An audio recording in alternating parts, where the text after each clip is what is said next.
the Lord. Hallelujah. கைகளை வச்சு சொல்லுவோமா? Hallelujah. Hallelujah. ஆண்டவர் இயேசு கிறிஸ்துவின் இனிய நாமத்தில் இந்த விசேஷித்த கன்வென்ஷன் கூட்டத்தின் முதல் நாள் கூட்டத்தில் வந்திருக்கிற அனைவருக்கும் என்னுடைய அன்பான வாழ்த்துதல்களை தெரிவித்துக் கொள்கின்றேன். மிகுந்த எதிர்பார்ப்போடு ஜெபத்தோடு நீங்கள் இந்த கூட்டங்களை ஆயத்தம் செய்திருக்கிறீர்கள். எதிர்பார்ப்போடு நீங்களும் கடந்து வந்திருக்கிறீர்கள். இன்றைக்கு வேலை நாள் ஆனாலும் அநேக சிரமத்தை பாராதபடி தாகத்தோடு வந்திருக்கிறீர்கள். அதை கர்த்தர் நிச்சயமாய் பார்க்கிறார். நிச்சயம் நம்மை இந்த நாட்களில் ஆசீர்வதிப்பார். ஹல்லேலூயா, ஆமென். கர்த்தருக்கு ஸ்தோத்திரம். இந்த கூட்டத்திலே என்னை அழைத்து பயன்படுத்தி கொண்டிருக்கிற அருமையான பாஸ்டர் அவர்களுக்கும் இந்த சபையின் மூப்பர்கள் மற்றும் விசுவாச மக்கள் அனைவருக்கும் இயேசுவின் நாமத்தில் விசேஷித்த அன்பை தெரிவித்துக் கொள்கின்றேன். தேவன் இந்நாட்களில் நம் நடுவில் செய்ய விரும்புவதை அவர் செய்வாராக. ஆமென். இப்படிப்பட்ட கூட்டங்களிலே நாம் பாடல்கள் பாடுகின்றோம், தேவனை ஆராதிக்கின்றோம், ஜெபம் பண்ணுகின்றோம், தேவனுடைய வார்த்தைகளை எடுத்து சொல்லுகின்றோம். இதெல்லாம் செய்யும் பொழுது தேவனுடைய பரிசுத்த ஆவியானவர் இங்கே அசைவாடி கொண்டிருக்கிறார். ஹல்லேலூயா. அவர் நமக்குள்ளே அவருடைய ஊழியத்தை செய்து கொண்டிருக்கிறார். ஆமென். ஆவியானவர் செய்கிற ஊழியம் நம்முடைய கண்ணுக்கு தெரியாது, ஆனால் நம்முடைய உள்ளங்களுக்குள் அவர் ஊழியம் செய்து கொண்டே இருக்கிறார். ஆமென். நாம் மேடையில் நின்று நாங்கள் சிலர் செய்கிற ஊழியம் தான் உங்கள் கண்ணுக்கு தெரியும், ஆனால் ஆவியானவர் செய்கிற ஊழியம் ஆச்சரியமானது. ஆமென். ஆகவே எங்களை ஒரு கருவியாக அவர் பயன்படுத்துகிறார். ஊழியத்தை செய்வது கர்த்தருடைய ஆவியானவர். ஆமென்.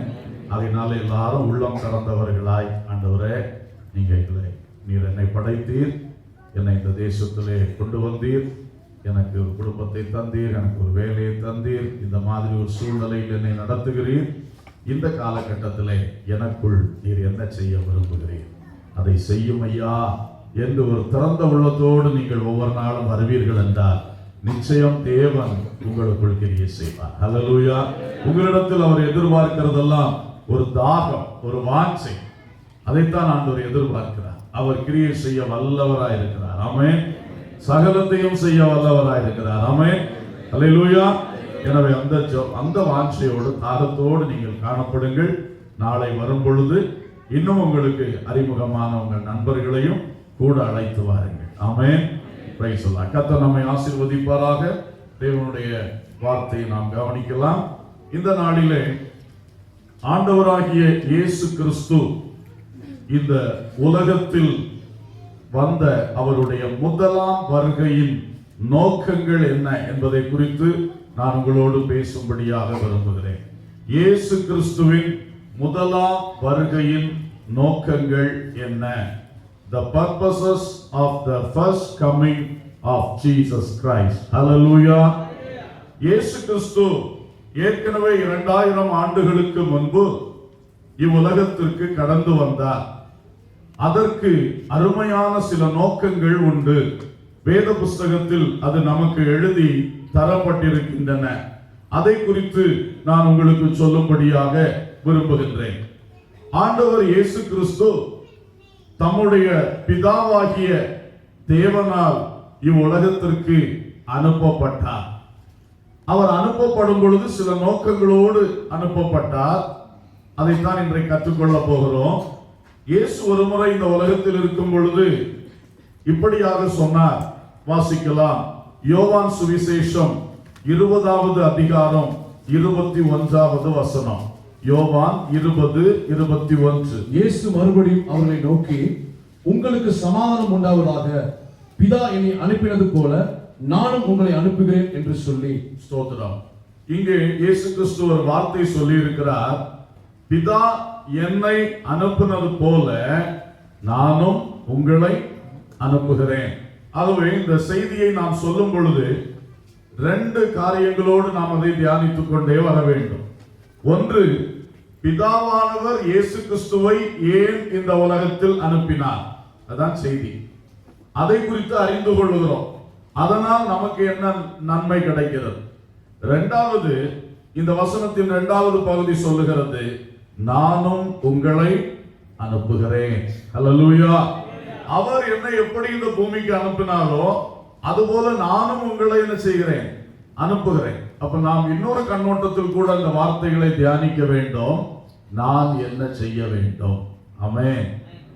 அவர் வந்தார், அவர் என்ன செய்தார் என்பதை தியானிக்கிறோம். அடுத்தது அதனால் நான் என்ன செய்ய வேண்டும் என்பதையும் தியானிக்கிறோம். ஆகவே இந்த கண்ணோட்டத்தோடு நாம் தியானிக்கலாம்.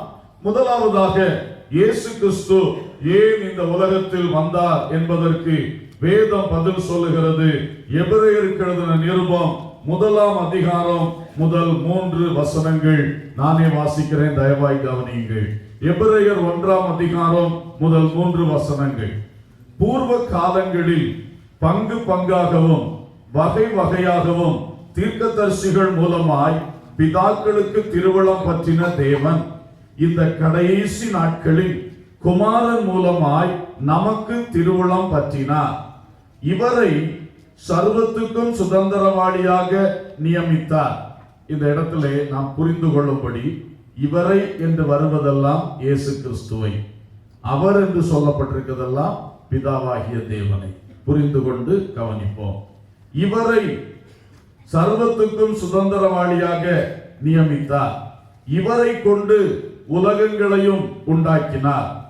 இவர் அவருடைய மகிமையின் பிரகாசம்.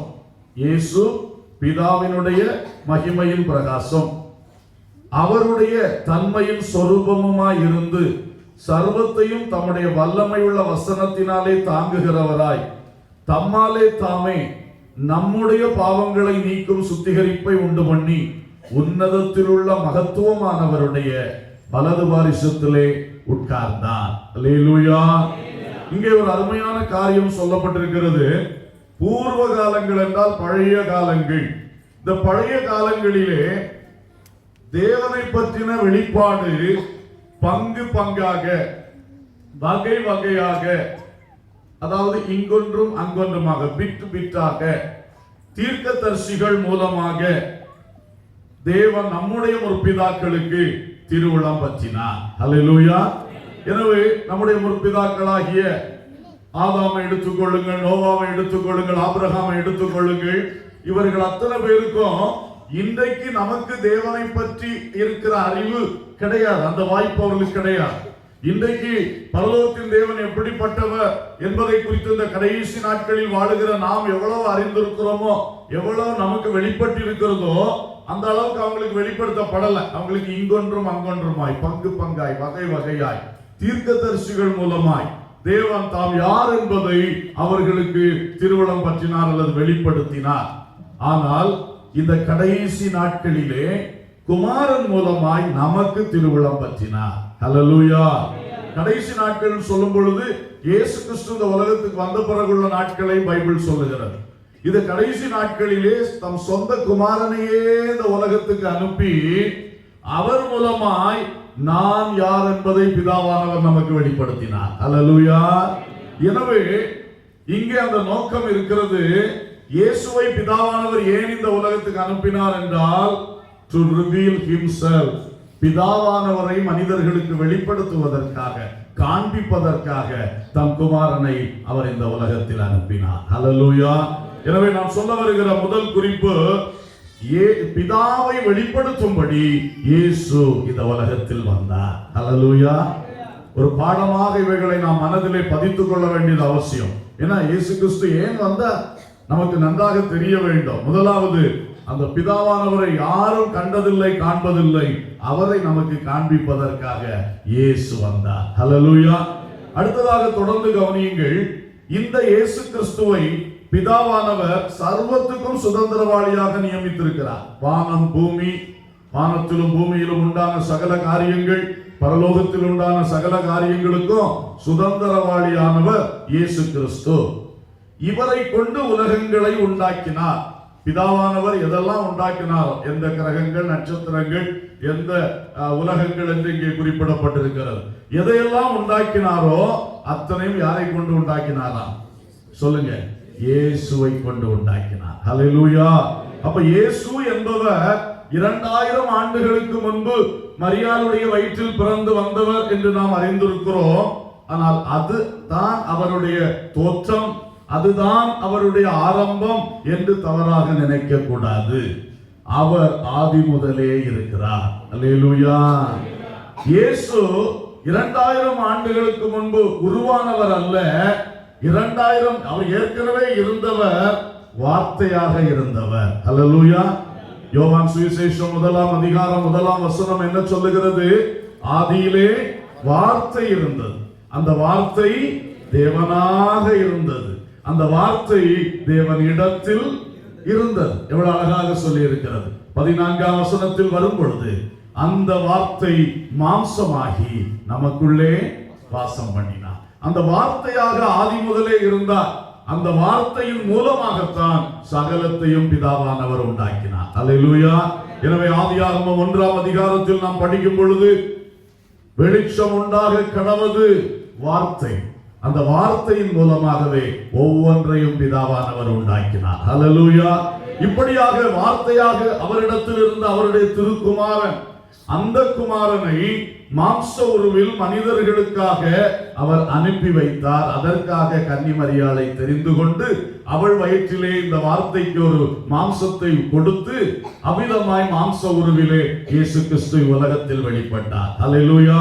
எனவே இவரை கொண்டு உலகங்களை உண்டாக்கினார். இவர் அவருடைய மகிமையின் பிரகாசம்.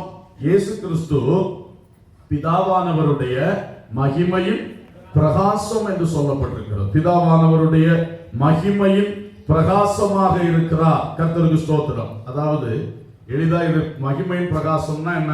பிதாவானவரை யாருமே பார்க்க முடியாது. அவர் ஆவியா இருக்கிறார் என்று வேதம் சொல்லுகிறது. ஒளிமயமா இருக்கிறார் என்று வேதம் சொல்லுது. ஒருவனும் பிதாவை கண்டதில்லை என்று சொல்லுகிறது. கண்டு ஜீவித்து இருக்க முடியாது என்று சொல்லுகிறது. ஒருவரும் சேரக்கூடாத ஒளியில் அவர் வாசமாய் இருக்கிறார் என்று நாம் படிக்கிறோம். ஜோதிமயமானவர், மகிமையாய் இருக்கிறவர், உயரம் உன்னதமான சிங்காசனத்தில் வீற்றிருக்கிறவர், சர்வ அதிகாரம் படைத்தவர், மகத்துவமும் மகிமையும் உள்ளவர். அப்படிப்பட்ட மகிமை உள்ள தேவனை மனுஷனுக்கு வெளிப்படுத்துவதற்கு இயேசு கிறிஸ்துவை இந்த உலகத்தில் அனுப்பினார். இயேசு கிறிஸ்து பிதாவினுடைய மகிமையின் பிரகாசம் சொல்லும் பொழுது the express image of the Father God. அல்லேலூயா. நம்மள ஒரு போட்டோ எடுத்து நம்ம பார்க்கிறோம் சொன்னா அந்த போட்டோல பார்க்கிற அது மாதிரி தான். நம்மளுக்கு ஒரு போட்டோ எடுத்து அனுப்பி கொடுத்த மாதிரி, ஒரு போட்டோ காப்பி அனுப்புனது மாதிரி பிதாவானவர் யார் அனுப்பி கொடுத்திருக்கிறாரு? இயேசு அனுப்பி கொடுத்திருக்கிறார். அல்லேலூயா. இயேசு மூலமாக மனிதன் தேவன் எப்படி இருப்பார் என்பதை என்ன செய்தான்? பார்த்தான். கர்த்தருக்கு ஸ்தோத்திரம். அடுத்தது சொல்லப்பட்டிருக்கிறது அவருடைய தன்மையின் சொரூபமாக இருக்கிறார். பிதாவானவருடைய தன்மை எப்படிப்பட்டது? அதுக்கு ஒரு சொரூபம் கொடுத்தால், ஒரு உருவம் கொடுத்தால், அதுதான் யாரு? இயேசு. அல்லேலூயா. பிதாவானவருக்கு உருவம் இல்லை, அவர் ஆவியாய் இருக்கிறார். ஆனா அவரை நம்மளுக்கு வெளிப்படுத்தும்படி அவருக்கு ஒரு சொரூபம் அல்லது உருவம் கொடுக்கப்பட்டதுதான் இயேசு. அல்லேலூயா. சோ அவருடைய தன்மையை நாம் இயேசுவிடத்துல பார்க்கிறோம். தேவன் அன்புள்ளவர், தேவன் அன்பாகவே இருக்கிறார். அன்பு என்பது அவருடைய ஒரு தன்மை. அதை எங்க பார்க்கிறோம்? இயேசுவிடத்துல நேரடியாய் பார்க்கிறோம். அல்லேலூயா. அவர் நீடிய பொறுமை உள்ளவர், அதை இயேசுவிடத்துல நேரடியாக பார்க்கிறோம். அவருடைய தன்மைக்கு ஒரு வடிவம் கொடுத்தால் அதுதான் இயேசு. அல்லேலூயா. இப்படியாக தான் யார் என்பதை மனிதன் இந்த கடைசி காலத்திலே திட்டமும் தெளிவுமாய் அறிய வேண்டும் என்று சொல்லி தன்னை குறித்த வெளிப்பாட்டை மனிதனுக்கு தரும்படியாகத்தான் இயேசுவை முதலாவது இந்த உலகத்துக்கு அனுப்பினார். அல்லேலூயா. ஸ்தோத்திரம். எனவே அன்பானவர்களே, இன்றைக்கு நாம் சொல்ல வருகிற முதல் காரியம், தேவன் தம்மை வெளிப்படுத்துவதற்கு இயேசுவை அனுப்பினார். எல்லாரும் தேவனை அறிய வேண்டும், தேவன் யார் என்பதை அறிய வேண்டும். அதற்கு தேவகுமாரனே இந்த உலகத்தில் வந்து அவர் மனிதனுக்கு தன்னை காண்பித்தார். இன்றைக்கு நாம் தேவனை காண வேண்டும் என்றால் இயேசுவை நோக்கி பார்க்க வேண்டும். அல்லேலூயா. அல்லேலூயா. மனிதன் தேவனை காண வேண்டும் என்று எவ்வளவோ முயற்சி எடுக்கிறான். ஒரு இடத்திலே ஒரு ஜோதி தோன்றுகிறது என்று சொல்லி மனிதர்கள் அதை காணும்படி எவ்வளவோ யாத்திரைகள் செய்து கடின தவம் இருந்து அங்கே போய் காத்து கிடக்கிறார்கள், ஒரு ஜோதியை தரிசிக்கும்படி. அதுதான் தேவன் என்று அவர்கள் நினைக்கிறார்கள்.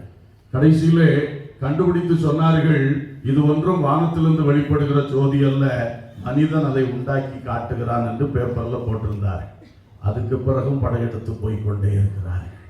அப்போ மனிதன் தேவனை தேடுகிறான். தேவனை ஒரு நிமிடம் பார்க்க முடியுமா? அவர் எப்படி இருக்கிறார்?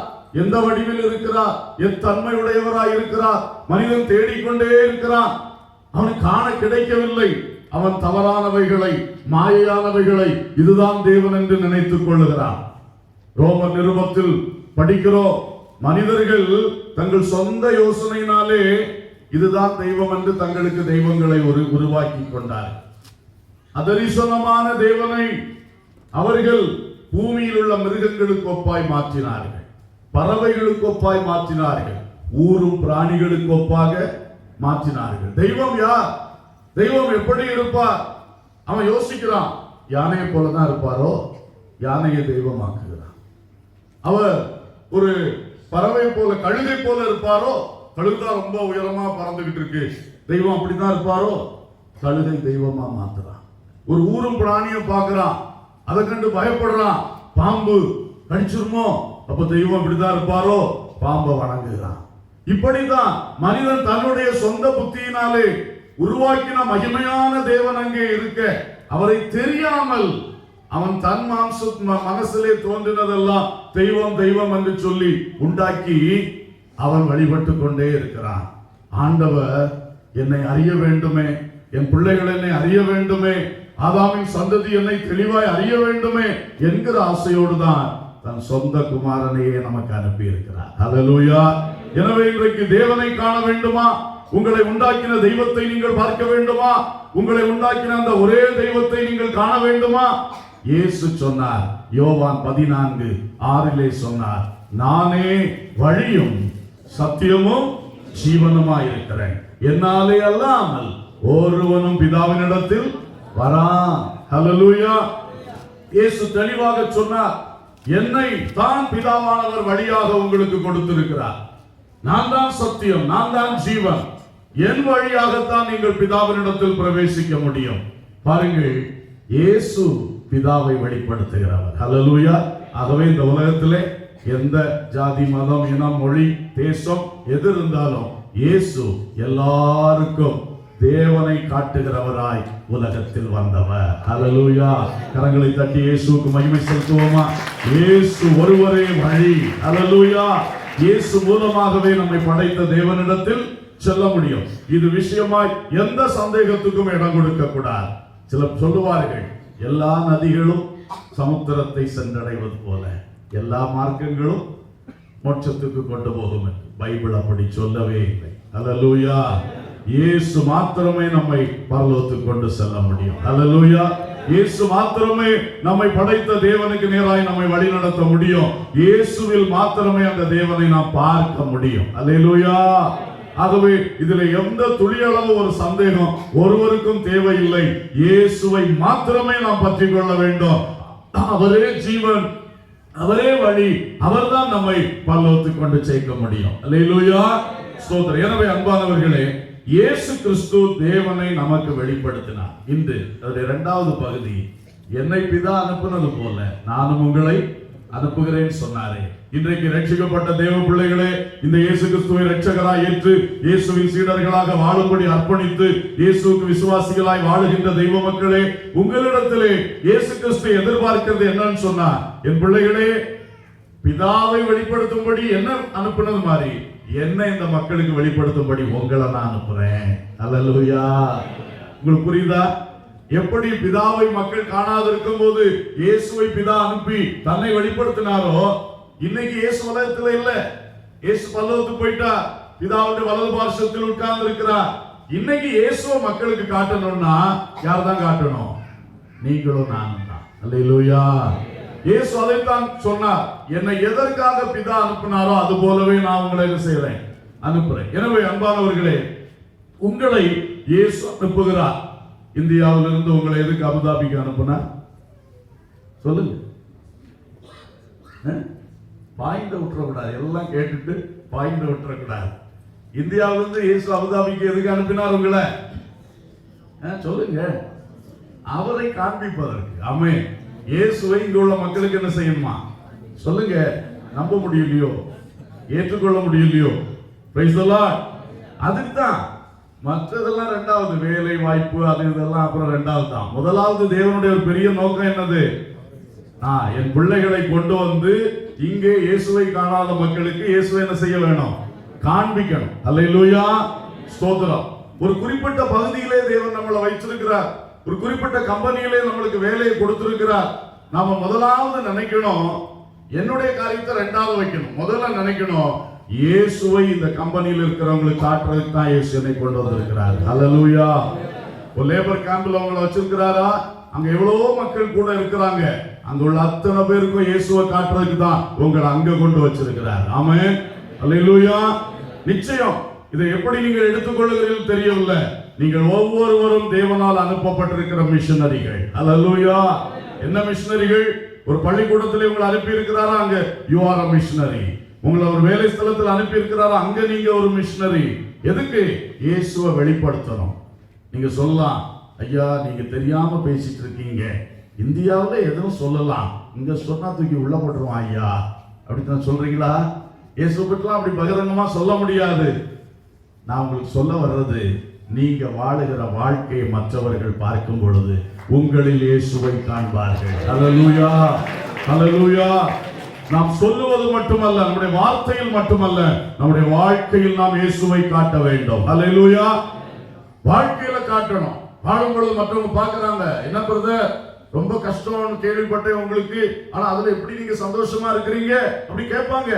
கேட்கும் பொழுது, ஆமா எனக்குள்ள இயேசு இருக்கிறாரு, அதனால எல்லா கஷ்டமும் இயேசு மாற்றுவார், நான் சந்தோஷமா இருக்கிறேன். அப்பதான் அவன் யோசிப்பான், இயேசுவா, இயேசு இருந்தா கஷ்டத்துல சந்தோஷமா இருக்கலாமா? இப்படிதான் ஒவ்வொரு அனுபவத்திலே இயேசுவை அவர்கள் நம்மில் கண்டுகொள்வார்கள். அல்லேலூயா. எனவே அதற்காகத்தான் இயேசு நம்மை கொண்டு வந்திருக்கிறார். நாம் இயேசுவை மற்றவர்களுக்கு என்ன செய்ய வேண்டும்? காட்ட வேண்டும். அதனால நாம் எப்பொழுதும் கிறிஸ்துவுக்குள் மகிழ்ச்சியா இருக்கணும், கிறிஸ்துவின் மேல் விசுவாசமாக இருக்க வேண்டும். மற்றவர்கள் செய்யற காரியங்கள்ல நாம தப்பான காரியங்களுக்கு உடன்படக்கூடாது. அங்கெல்லாம் தான் சாட்சி வெளிப்படுது. கேட்பான், என்ன சகோதரா நீ மட்டும் இதுல ஈடுபட மாட்டேங்கிற, நாங்கெல்லாம் செய்கிறோம். அப்ப நம்ம சொல்லுவோம், இல்லையா நான் இயேசுவை ஏற்றுக்கொண்டேன், இந்த காரியங்களை நான் செய்யக்கூடாது, நான் செய்ய மாட்டேன், அது எனக்கு பிரியம் இல்ல, அது பாவம், அது தப்பு, அது நம்முடைய வாழ்க்கையை கெடுத்து போடும். ஆனா இன்னைக்கு அதெல்லாம் நான் விட்டு நல்ல இயேசுக்கு பின்னால வாழ்றதுனால நல்லா இருக்கிறேன் பாரு என்று சொல்லி அந்த நேரத்திலே சாட்சி சொல்ல முடியும். அல்லேலூயா.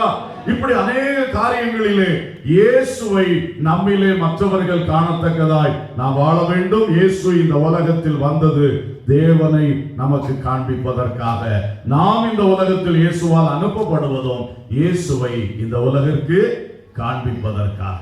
பழைய பரிசுத்தவான்கள் ஒரு பாட்டு பாடுவார்கள், அதுல ஒரு அடி மாத்திரம் நான் பாடுகிறேன். கர்த்தருக்கு ஸ்தோத்திரம். என்னை காண்போர் உம்மை காண உம் சாயல் என்னில் வேண்டும். என்னை காண்போர் உம்மை காண உம் சாயல் என்னில் வேண்டும். தந்திடுவே தாழ்மையுடன் பொறுமையுடன் அன்புமாக, தந்திடுவே தாழ்மையுடன் பொறுமையுடன் அன்புமாக. என்னை காண்போர் உம்மை காண உம் சாயல் என்னில் வேண்டும். என்னை காண்போர் உம்மை காண உம் சாயல் என்னில் வேண்டும். அல்லேலூயா. இந்த அனுபவம் நமக்குள் வருவதாக. இரண்டாவதாக நாம் வாசிக்கலாம் யோவான் சுவிசேஷம் 6வது அதிகாரம் 38வது வசனம். யோவான் 6:38 வாசிங்க. என் சித்தத்தின்படி அல்ல, என்னை அனுப்பினவருடைய சித்தத்தின்படி செய்பவனே நான் வானத்திலிருந்து இறங்கி வந்தேன். என்னை அனுப்பினவருடைய சித்தத்தை செய்யவே நான் வானத்திலிருந்து இறங்கி வந்தேன். இயேசு சொல்லுகிறார், அவர் ஏன் இந்த உலகத்திற்கு வந்தாராம்? அவரை அனுப்பினவருடைய சித்தத்தை செய்யும்படிக்கு வந்தார். சோ இரண்டாவது பாயிண்ட், இயேசு எதற்காக இந்த உலகத்தில் முதல் விசை வந்தார்? அவரை அனுப்பின பிதாவானவருடைய சித்தத்தை இந்த உலகத்தில் செய்து முடிப்பதற்காக இயேசு கிறிஸ்து இந்த உலகத்தில் வந்தார். ஹல்லேலூயா. அன்பானவர்களே, இங்கே நாம் ஒரு பெரிய ஒரு சத்தியத்தை பார்க்கின்றோம். பிதாவானவர் இந்த பூமியிலே ஒரு காரியத்தை செய்ய விரும்பிதான் இயேசு கிறிஸ்துவை இந்த உலகத்துக்கு அனுப்பினார். கொஞ்சம் கவனியுங்கள். பிதாவாகிய தேவன் சகலத்தையும் உண்டாக்கினவர். இன்றைக்கு நம்ம அறிவியல்ல படிக்கும் பொழுது அங்கே நம்ம படிக்கிறோம், இந்த சோலார் ஃபேமிலியை பற்றி படிக்கிறோம். ஒரு சூரியன், அதை சுற்றி கிரகங்கள். நாமெல்லாம் படித்த காலத்துல 9 கிரகங்கள், நாங்க இப்ப 8 கிரகங்கள்ன்றாங்க. அவங்க அப்படிதான் மாத்திட்டே இருப்பாங்க. ஆனா தேவன் படைச்சது அன்னைக்கே ஒரே மாதிரி தான் படைச்சு வச்சிருக்கிறார். ஹல்லேலூயா. மனுஷன் கண்டுபிடிச்சு அவனுக்கு குழப்பம் தான் வந்துட்டே இருக்கு. இருக்கட்டும், இருந்தாலும் ஏதோ நம்ம படித்த அளவுல நம்ம அறிந்து கொண்டிருக்கிறோம். ஒரு சோலார் ஃபேமிலியில ஒரு 8 or 9 பிளானட்ஸ் இருக்குது. ஒவ்வொரு பிளானட்ஸை சுற்றிலும் மூன்ஸ் இருக்குது. அப்புறம் ஏகப்பட்ட நட்சத்திரங்கள் இருக்குது. இந்த நட்சத்திரங்கள்ல அநேக நட்சத்திரங்கள் வந்து நட்சத்திர குடும்பங்களாக இருக்கின்றன. இதெல்லாம் படிக்கிறோம். விந்தையா இருக்கிறது. இத மனுஷன் எண்ணி கண்டுபிடிக்க முடியல. ஒவ்வொன்றுக்கும் மனுஷன் பெயர் போட்டு பார்க்கிறான். அவனால அதை கண்டுபிடிச்சு முடிக்க முடியல. இன்னைக்கும் விஞ்ஞானிகள் சொல்றாங்க, இன்னும் புதுசா வந்துட்டு இருக்குன்றாங்க. ஆண்டவர் புதுசா ஒரு நாள் உண்டாக்கி விட்டுட்டு இருக்காரா? நான் அப்படி நினைக்கல. அவர் அன்னைக்கே உண்டாக்கி வச்சதை இவன் இன்னைக்கு கண்டுபிடிச்சிட்டு இருக்கிறான். என்னால என்ன செய்ய முடியல, கண்டுபிடிச்சு முடிக்க முடியல. ஹல்லேலூயா. எனவே அவ்வளவு பெரிய காரியங்களை செய்தவர். இப்ப கொஞ்சம் கவனிங்க. இந்த பெரிய யூனிவர்ஸ், அகிலாண்டம், இதுல பூமி எப்படிப்பட்டது கொஞ்சம் சிந்திக்க முடியுதா? இந்த பெரிய அகிலாண்டத்துல பூமின்னு சொல்றது ஒரு சின்ன மண் உருண்டை, அப்படிதானே? சும்மா நம்ம சும்மா ஒரு கையில பிடி மண்ணு பிடிக்கிறது மாதிரி. சூரியன்லாம் எவ்வளவு பெருசு, இந்த சூரியனை விட எவ்வளவு பெரிய நட்சத்திரங்கள்லாம் இருக்குதான். அப்போ இந்த பூமின்னு சொல்றது கம்பேர் பண்ணும்போது சின்னது. ஆனா இந்த பெரிய தேவன் இந்த பூமியை தெரிந்து கொண்டார். ஹல்லேலூயா.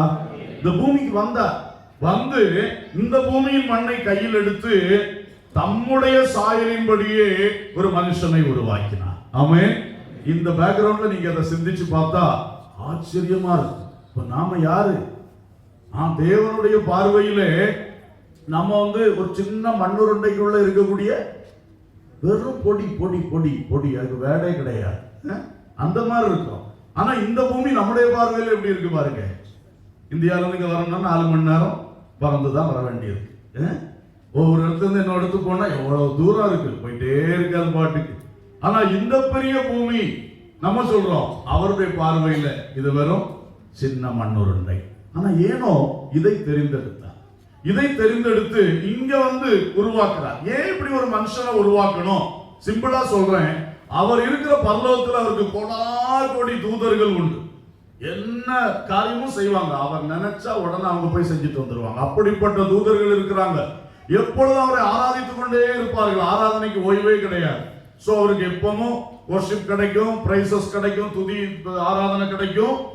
அதுக்கு மேல என்ன நினைச்சாலும் அதை செய்து முடிக்கக்கூடிய பலத்த சௌரியவான்களாகிய தூதர்கள் எல்லாம் இருக்கு.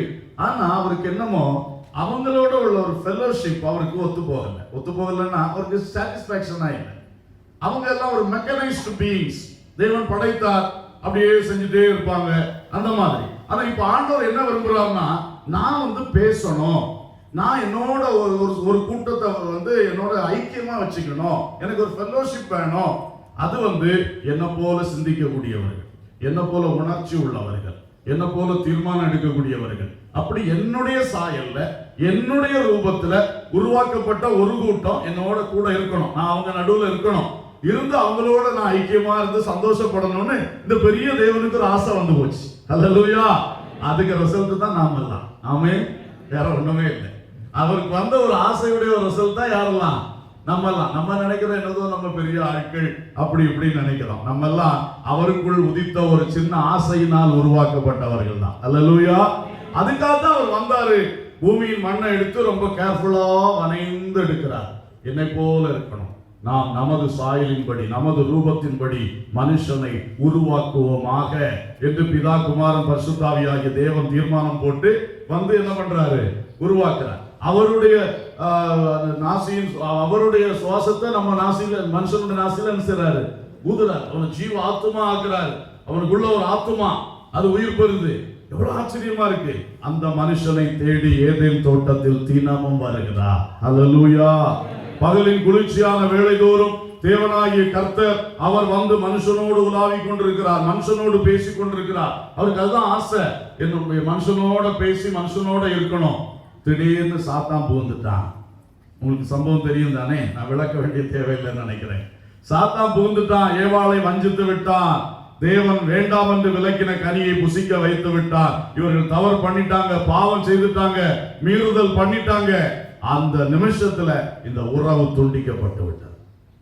தேவனுடைய உள்ளம் துடிக்குது. எவ்வளவு ஆசையா உண்டாக்குன மனுஷனை முதல் சோதனையிலே அவுட் ஆயிட்டானே. ஆண்டவர் தான் சோதனையை வைத்தாரு.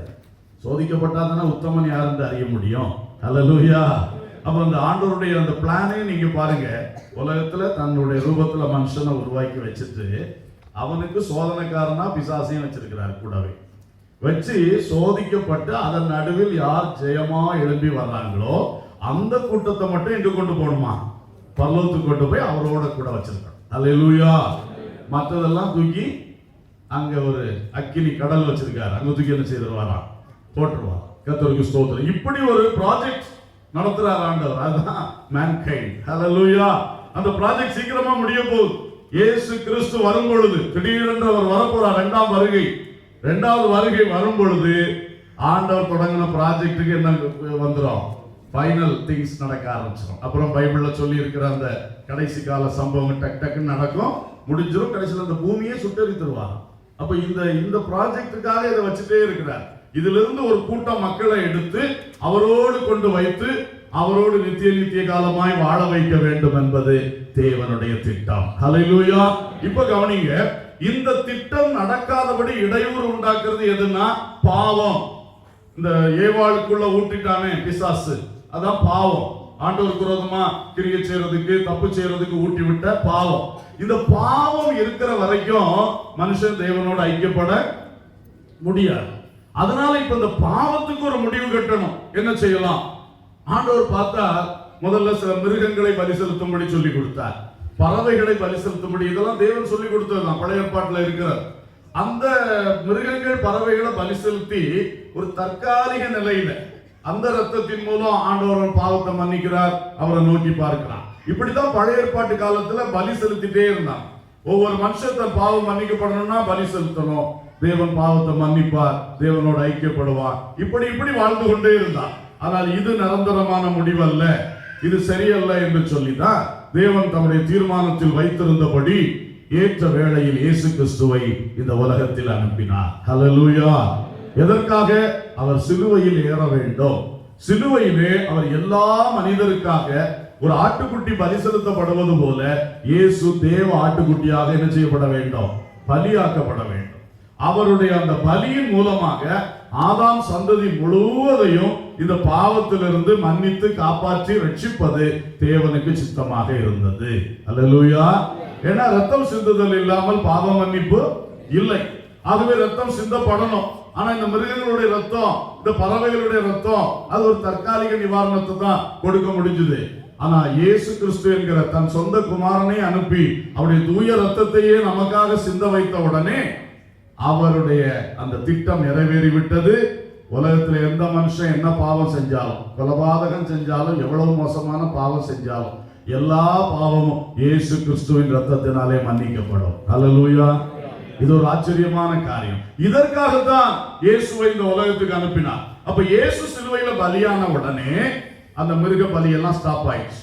அந்த பறவை பலிகள் எல்லாம் தேவன் நிறுத்தி விட்டார். இனி அதை அங்கீகரிக்க மாட்டார். ஏன்னா தன் சொந்த குமாரனே அனுப்பியாச்சு. அந்த குமாரனுடைய பரிசுத்தமான சரீரத்தையே பலியாக்கியாச்சு. இதுக்கு மேல மிருகம் என்ன இல்லையா? இதுக்கு மேல பறவை ஒன்னும் தேவையில்லை. அந்த பலியோடு பலியே முடிஞ்சு போச்சு. இப்போ நம்ம எல்லாம் எந்த பாவம் மன்னிக்கப்படணும்னாலும் அன்னைக்கு இயேசு சிலுவையில பலியானார் இல்லையா, அதை நோக்கி பார்த்து எனக்காக இயேசு மரித்தார், என் பாவங்களுக்காகவும் இயேசு அன்னைக்கே சிலுவையில ரத்தம் சிந்திட்டாரு, பாவ பரிகாரம் செஞ்சிட்டாருன்னு விசுவாசித்தா போதும். அந்த விசுவாசத்தினாலே நம்முடைய எல்லா பாவங்களும் மன்னிக்கப்படும். அல்லேலூயா. எனவே அந்த காலத்தை மாதிரி உடனே போய் ஒரு ஆட்டுக்குட்டியை தூக்கிட்டு வர வேண்டிய அவசியம் இல்லை. உடனே ஒரு புறா குஞ்சை தூக்கிட்டு வந்து பலி செலுத்த வர வேண்டிய அவசியம் இல்லை. நம்மளுக்கு வேண்டியது விசுவாசம். எவ்வளவு கொடிய பாவமா இருக்கட்டு, நம்மளுக்கு நம்மளை மன்னிக்க முடியாத மோசமான பாவங்கள் எல்லாம் சிலருடைய வாழ்க்கையில் இருக்கிறது. நீ என்ன பாவம் செய்திருந்தாலும் சரி, கர்த்தராகிய இயேசு கிறிஸ்துவின் ரத்தம் சகல பாவங்களை நீக்கி உன்னை சுத்திகரிக்கும். ஹல்லேலூயா. 1 யோவான் 1:7 மிக தெளிவாய் சொல்லுகிறது. ஏன்னா நீ செஞ்ச அவ்வளவு பாவத்துக்கும் நீ அனுபவிக்க வேண்டிய சகல தண்டனைகளை என் இயேசு கிறிஸ்து தம் சரீரத்தில் சிலுவையில் அடைந்து தீர்த்து விட்டார். ஹல்லேலூயா. அதனால நாம் செய்த பாவங்களுக்கு ஒரு விசை இயேசுவிடத்தில் விசுவாசம் வைத்து, இயேசுவே நான் ஒரு பாவி, நான் ரொம்ப பாவங்கள் செஞ்சிருக்கிறேன், என் பாவத்தை மன்னியும் ஐயா, உங்க ரத்தத்தினால உங்க சிலுவை பலியினால என் பாவம் மன்னிக்கப்படும் உள்ளத நான் உண்மையா விசுவாசிக்கிறேன் ஆண்டவரே, என்ன மன்னியும் சொல்லி உள்ளத்தின் ஆழத்திலிருந்து உண்மையா நீங்க கேட்டீங்கன்னா அந்த ஒரு விசை ஆண்டவர் எல்லா பாவங்களையுமே மன்னித்து விடுவார். ஆமென். நம்ப முடியுதா உங்களுக்கு? இந்த சிம்பிள் சீக்கிரட்டை நம்ப முடியாம தான் இன்னைக்கு உலகத்துல கோடான கோடி மக்கள் அவங்க பாவ விமோசனம் பெறாம இருக்காங்க. அவங்க என்ன நினைக்கிறாங்க, பாவ விமோசனம் பெறணும்னா நம்ம ஏதாவது செய்யணும் இல்லையா, நம்ம இவ்வளவு பாவம் செய்துட்டோம்ல, உடனே என்ன பண்றாங்க, தங்களை தாங்களே அடிக்கிறவங்க இருக்கிறாங்க, தங்களுடைய சரீரத்தை காயப்படுத்துறாங்க. இங்க வேலை குத்தி இங்க எடுக்கிறான். அப்புறம் எங்க ஊர்ல ஒரு பழக்கம் இருக்கு, பெரிய ஒரு மரத்துல கொக்கி போட்டு தொங்குவாங்க, முதுகுல கொக்கி போட்டுருப்பாங்க, கொக்கி போட்டு மரத்துல டெம்போ லாரியில எல்லாம் அந்த மரத்தை நாட்டி வச்சுட்டு அதுல கொக்கி போட்டு தொங்கி கிலோமீட்டர் கணக்கில் யாத்திரை பண்ணி போய் அந்த முக்கியமான கோயில்களில் போய் பாவ பரிகாரத்துக்காக. எதுக்குன்னு கேட்டா அப்புறம் என் பாவம் மன்னிக்கப்படும், எனக்கு புண்ணியம் கிடைக்கும், எனக்கு இருக்கிற தோஷம் மாறும், இப்படி எல்லாம் சொல்லி செய்யறாங்க. ஆனா பார்த்தா பரிதாபமா இருக்கு. ஏன் அப்படி செய்யறாங்க? நீ தொங்க வேண்டிய அவசியம் இல்ல சகோதரா, உனக்காக இயேசு சிலுவையில தொங்கிட்டாரு. ஹல்லேலூயா. அது உங்களுக்கு தெரியல. இந்த சிம்பிள் சீக்ரெட், ஒரு எளிய ரகசியம் உன் மீட்புக்கு இருக்கு, அந்த வழி இருக்கு. நீ ஒண்ணுமே செய்ய வேண்டாம், நீ இயேசு செய்த சிலுவையின் அந்த உடன்படிக்கை நீ விசுவாசித்தா போதும். ஆனா அந்த விசுவாசத்துக்கு பதிலா இன்னைக்கும் தங்களை வருத்தி காயப்படுத்தி எவ்வளவு பேர் செருப்பு போடாம ரோட்ல நடந்துட்டே இருப்பாங்க. நம்ம தேசத்துல நீங்க இதெல்லாம் பார்த்துருப்பீங்க. ராத்திரி பகலா நடந்து அது ஒரு நேச்சர் கடை, காவடி எடுத்துட்டு போவாங்க, என்னெல்லாமோ செய்யறாங்க.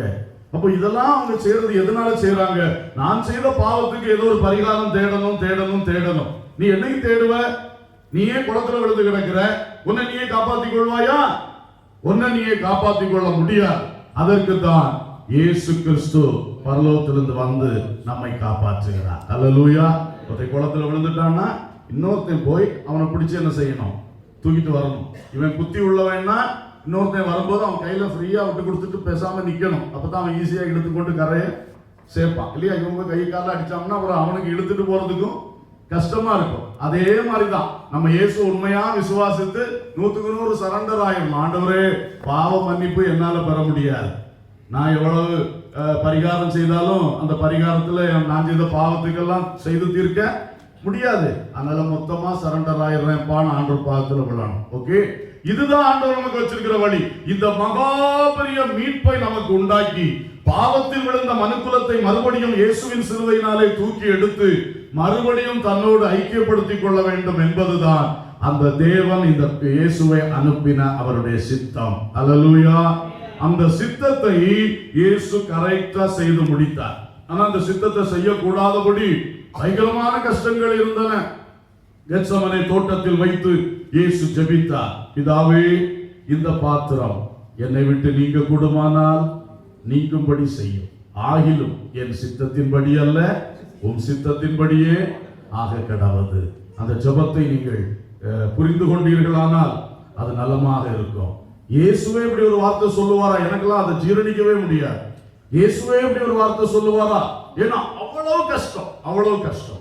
அந்த கெத்சமனே தோட்டத்தில் வைத்துதான் இயேசு மேல எல்லா மனிதருடைய பாவ பாரமும் சுமத்தப்பட்டது. பழைய ஏற்பாட்டில் ஒரு சம்பவம் உண்டு. பட்டணம் பாவம் செய்தால் ஒரு ஆட்டுக்குட்டியை கொண்டு வருவாங்க. அந்த ஆட்டுக்குட்டி தலை மேல பட்டணத்து மூப்பர்லாம் கை வைப்பாங்க. கை வைத்தோன்னு அர்த்தம் என்னன்னா, பட்டணத்தினுடைய பாவத்தை எல்லாம் ஆட்டுக்கு மேல இம்பார்ட் பண்ணிடுவாங்க, செலுத்திடுவாங்க. அப்போ இப்போ அந்த பட்டணம் செய்த பாவம்லாம் யார் மேல இருக்குதான்? ஆட்டுக்கு மேல.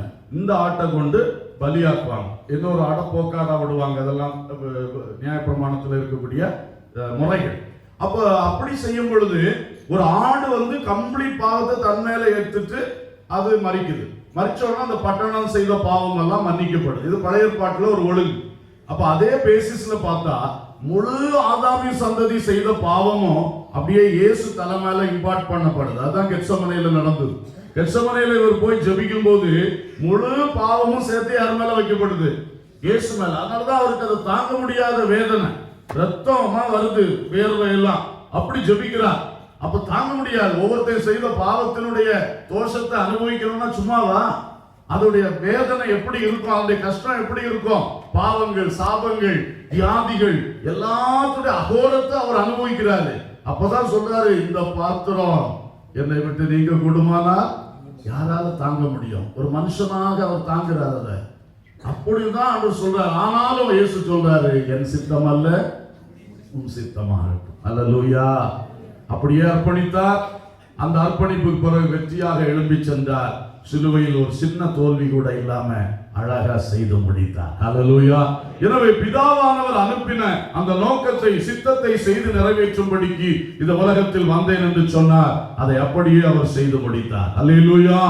ஆகவே அன்பானவர்களே, அன்றைக்கு இயேசு கிறிஸ்து பிதாவின் சித்தத்தை செய்து நிறைவேற்றினதுனால இன்னைக்கு நமக்கெல்லாம் இலவசமான மீட்பு கிடைத்திருக்கிறது. ஆமென். அல்லேலூயா. கொஞ்சம் தப்பு வந்திருக்கோம்னா எல்லாமே ஃபெயிலியரா போயிடும். இன்னைக்கு நமக்கு இந்த மீட்பு கிடைத்திருக்காது. இதே மாதிரிதான் இன்றைக்கு நாம் வாழும்போது இயேசு சொன்னது போல, பிதா என்னை எதுக்கு அனுப்பினாரோ அது போலவே நானும் உங்களை அனுப்புகிறேன் சொல்லும் பொழுது, நம்மை இன்றைக்கு தேவன் இந்த தேசத்துல கொண்டு வந்திருக்கிறார், ஒரு குறிப்பிட்ட இடத்துல வேலையை தந்திருக்கிறார், குறிப்பிட்ட இடத்துல தங்க வச்சிருக்கிறார் என்று சொன்னா, அங்கே நம் மூலம் நடைபெற வேண்டிய தேவ சித்தம் உண்டு. ஆமென். அல்லேலூயா. தேவ சித்தம் ஒன்று இருக்கிறது எல்லாவற்றிலும். இன்றைக்கு தேவ பிள்ளைகள் நாம் இயேசுவை பின்பற்றுகிறேன் என்று சொல்லும் பொழுது, இயேசுவினுடைய சித்தம் என் மூலம் நிறைவேற வேண்டும் என்கிற அந்த காரியத்துக்கும் நாம் நம்மை அர்ப்பணிக்க வேண்டும். அல்லேலூயா. நான் பாவத்திலிருந்து மீட்கப்பட்டேன், ரொம்ப சந்தோஷம், நான் பரலோகம் போவேன், நல்லது. ஆனா நீ பரலோகம் போக முன்னாடி இன்னும் கொஞ்ச காலம் வாழ வேண்டியது இருக்கு உலகத்துல. அப்ப இந்த கொஞ்ச காலம் வாழும்போது சும்மா ஏனோ தானோன்னு வாழக்கூடாது. ஆண்டவரே, நீங்க எதுக்கு என்ன வச்சிருக்கீங்கப்பா? என்னோடு கூட பிறந்தவங்க அநேகர் இன்னைக்கு உலகத்துல இல்ல, என் ஸ்கூல்ல என்னோட கூட படிச்சவங்க சிலர் இன்னைக்கு உலகத்துல இல்ல. நான் சொல்றது சரிதானே? நம்ம கூட காலேஜ்ல படிச்சவங்க சிலர் இன்னைக்கு உலகத்துல இல்ல. நம்ம கூட இந்த தேசத்துல வந்தவங்க கூட சிலர் இன்னைக்கு இந்த உலகத்துல இல்ல. ஆனா கர்த்தர் ஏதோ ஒரு நோக்கத்தோடு கொஞ்சம் நாட்களை கூட நம்மளுக்கு என்ன செஞ்சிருக்கிறாரு? கூட்டி தந்திருக்கிறார். தேவனுக்கு ஒரு நோக்கம் இருக்கிறது. அல்லேலூயா. இதை நாம் விசுவாசிக்க வேண்டும், இதை ஏற்றுக்கொள்ள வேண்டும், ஆண்டவரிடத்தில் அர்ப்பணிக்கணும். அப்பா, நான் உங்க சித்தத்தை செய்யணும். நீங்க என்ன வச்சிருக்கிறீங்க, இந்த நாசியில சுவாசம் இருக்கிற வரையில உங்க சித்தம் செய்யணும். எனக்கு ஒரு குடும்பத்தை தந்திருக்கிறீங்க, இந்த குடும்பத்துல நான் உங்க சித்தத்தை செய்யணும். என்னுடைய வேலை ஸ்தலத்துல உங்க சித்தத்தை செய்யணும். நான் குடியிருக்கிற இடத்துல உங்க சித்தத்தை செய்யணும். என் ஊர்ல என்னுடைய காரியங்கள்ல நான் உங்க சித்தத்தை செய்யணும் என்று சொல்லி அந்த ஆசையும் அந்த அர்ப்பணிப்பும் இருந்தால் தேவன் நம்மை அழகாய் நடத்துவார். அல்லேலூயா. சில நேரம் ரொம்ப கஷ்டமா இருக்கும். இயேசுவே ஜெபித்தார் இல்லையா, இந்த பாத்திரம் நீங்க கூடுமானால் நீங்கட்டும் சொல்லி. அந்த அளவுக்கு சில வேளை கஷ்டமான நேரங்கள் உண்டு. ஆனாலும் இயேசு ஜெபித்த மாதிரி தான் நம்மளும் ஜெபிக்கணும். உண்மையா ஆண்டவர்கிட்ட சொல்றோம், அப்பா என்னால தாங்க முடியல, என்னால முடியல, இந்த சூழ்நிலை மாறி போயிடுச்சுன்னா எவ்வளவோ நல்லா இருக்குமே என்று சொன்னாலும் அப்படியே பிடிவாதம் பிடிச்சு இது முடியாது, இதை என்னை விட்டு மாற்றும் அப்படி நம்ம சொல்லாம, ஆகிலும் உங்க சித்தத்துக்கு என்ன செய்யறேன், ஒப்பு கொடுக்கிறேன், அது நிச்சயமா இருக்கணும். நான் எல்லாம் சில வேளை ஆண்டவர்கிட்ட ஜெபம் பண்ணுவேன். ஆண்டவரே, ஒரு கஷ்டம் வரும் பொழுது நான் மனுஷன் என்னென்னமோ ஜெபம் பண்ணிடுவேன். அந்த நேரத்தில் என்ன தோணுதோ அதெல்லாம் நான் என்ன செய்வேன், ஜெபம் பண்ணுவேன். இதை மாற்றும், அதை மாற்றும், அது வேண்டாம், இது வேண்டாம் எல்லாம் நான் ஜெபம் பண்ணுவேன். ஆனாலும் ஆண்டவரே, இப்போ நான் சமாதான காலத்துல உங்கள்கிட்ட பேசுறேன். எனக்கும் உங்களுக்கும் ஒரு உடன்படிக்கை என்னன்னா, நான் என்னதான் போராடினாலும் உங்க சித்தத்துக்கு மீறி என்ன செய்யக்கூடாது, விடக்கூடாது. இப்படி நான் அடிக்கடி ஜெபம் பண்றது உண்டு. ஏன்னா நம்ம எல்லாரும் மனுஷன் தான். கஷ்டம் வரும் பொழுது நம்ம அங்க லைஃப்ல இது வேண்டாம், இதுல இருந்து அங்க போயிடணும், இங்க போயிடணும், அப்படி செய்யணும், இப்படி செய்யணும் தான் நம்ம யோசிப்போம். ஆனா நமக்கும் ஆண்டவருக்கும் இடையில ஒரு பெரிய ஒரு அண்டர்ஸ்டாண்டிங் இருக்கணும். என்னதான் நடந்தாலும் தேவ சித்தம் என் வாழ்க்கையில நடக்கணும். அல்லேலூயா. இதுக்கு பயப்படவே கூடாது. காரணம் என்ன தெரியுமா? நம்மளால ஒண்ணும் செய்ய முடியாது. நம்ம என்னதான் சித்தம் வச்சாலும் விருப்பம் வச்சாலும் அதை செய்து முடிக்கக்கூடிய பலன் நமக்கு இருக்கா? 2 நாள் காய்ச்சல் வந்தா தெரியும் பலன் என்னன்னு சொல்லிட்டு, அப்படிதானே? 2 நாள் காய்ச்சல் வந்துருச்சுன்னா அப்புறம் சர்வமும் தளர்ந்தாச்சு. அவ்வளவுதான் நம்முடைய பலன். எல்லாம் பணத்தை வச்சு இருக்குன்னு நினைப்பாங்க. கடைசியில் திடீர்னு பார்த்தா பணம் ஒரு நாள் குறைஞ்சு போச்சுன்னா என்ன செய்ய முடியும்?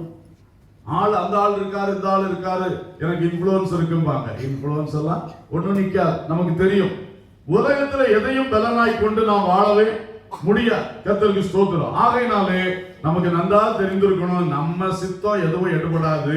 அதோட புத்திசாலித்தனம் என்னன்னா அப்பா சித்தத்துக்கு ஒப்பு கொடுக்கறதுதான் புத்திசாலித்தனம். அல்லேலூயா. அப்ப அவருடைய கிருபை நமக்கு கிடைக்குமே, அவருடைய அன்பு நமக்கு அதிகமா கிடைக்குமே.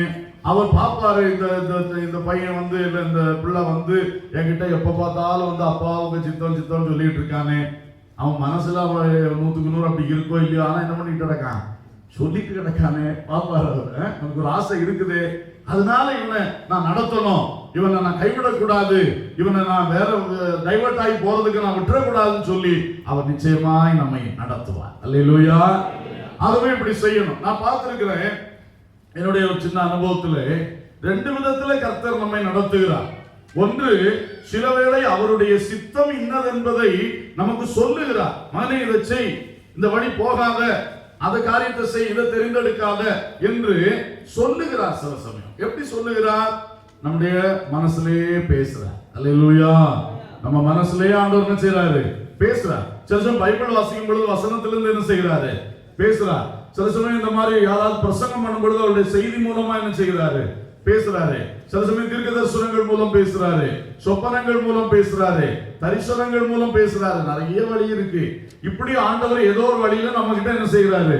பேசுகிறார். அப்ப நம்ம வந்து அறிந்துகிறோம், இதான் தேவ சித்தம், அதன்படி நடக்கணும். இன்னும் சில இடங்கள்ல பார்த்தா பேசவே மாட்டார். நம்ம எவ்வளவுதான் கேட்டுனாலும் ஆண்டவரை என்ன செய்ய ஆண்டவரை, ஆண்டவரை எதை தெரிந்தெடுக்க ஆண்டவரை, சொல்லுங்க ஆண்டவரை, இன்னும் 2 நாள் தான் இருக்கு ஆண்டவரை, சொல்லுங்க ஆண்டவரை, சொல்லுங்க ஆண்டவரை, இன்னும் 1 நாள் தான் இருக்கு ஆண்டவரை, சொல்லுங்க. ஒண்ணுமே சொல்றது கிடையாது. ஆண்டவரே இன்னைக்கு காரியத்தை நான் செய்யணுமே, காலையில எழும்பி கூப்பிடுறோம், நான் 1 வாரமா உங்ககிட்ட ஜெபம் பண்ணிட்டு இருக்கேன், இன்னைக்காவது சொல்லுங்க ஆண்டவரைன்னா சொல்ல மாட்டேங்கிறார். ஆனா கரெக்ட் டைம் வரும் பொழுது அவரே நம்ம கையை பிடிச்சு நடத்துற மாதிரி கரெக்டா நடத்திடுறார். அல்லேலூயா. இந்த 2 விதத்துல நடத்துறத நான் அனுபவத்துல பார்த்திருக்கிறேன். சொல்லி செய்ய வைக்கிறாரு, இல்லைன்னா அவரே கையை பிடிச்சு என்ன செஞ்சிடறாரு? நடத்திறார். எது உங்களுக்கு நல்லதுன்னு தெரியுது? என்ன பொறுத்த மட்டும் கையை பிடிச்சு நடத்துறது ரொம்ப பெஸ்டா இருக்கு. சொல்லிட்டு சிலவளை நம்மளுக்கு செய்ய முடியாம போயிடும் இல்லையா? அதோட இது பெஸ்ட். அவரே பிடிச்சு என்ன செஞ்சிடறாரு? நடத்திடுறார். அல்லேலூயா. சரி, எப்படியோ ஆனா 2 விதத்துல நடத்துவார் நிச்சயமா. சில காரியங்களுக்கு சொல்லுவாரு, சில காரியங்களுக்கு சொல்லாமலே என்ன பண்ணிடுவாரு? நடத்திடுவார். ஆகையினாலே நமக்கு வேண்டியது உள்ளத்தின் ஆழத்தில் ஒரு அர்ப்பணம், உள்ளத்தின் ஆழத்தில் ஒரு உண்மையான ஆசை. என் அப்பா என்னை எதுக்கு படைச்சாரோ, என்னை எதுக்கு ஒரு குடும்பம் ஆக்கினாரோ, என்னை எதுக்கு இந்த வேலையை கொடுத்தாரோ, அதுல எல்லாம் ஆண்டவர் சித்தம் நிறைவேறணும். நான் ஏதோ உலகத்துல வாழ்ந்தேன், செத்தேன், முடிஞ்சேன் என்கிற நிலைமை வரக்கூடாது. என்னை தேவன் படைத்த நோக்கம் நிறைவேறணும் என்கிற ஒரு அர்ப்பணிப்பு ஆசை இருந்துச்சுன்னா அத ஆண்டவர் பார்க்கிறாரு, கண்டிப்பாக தேவ சித்தம் செய்ய வைப்பார். அல்லேலூயா.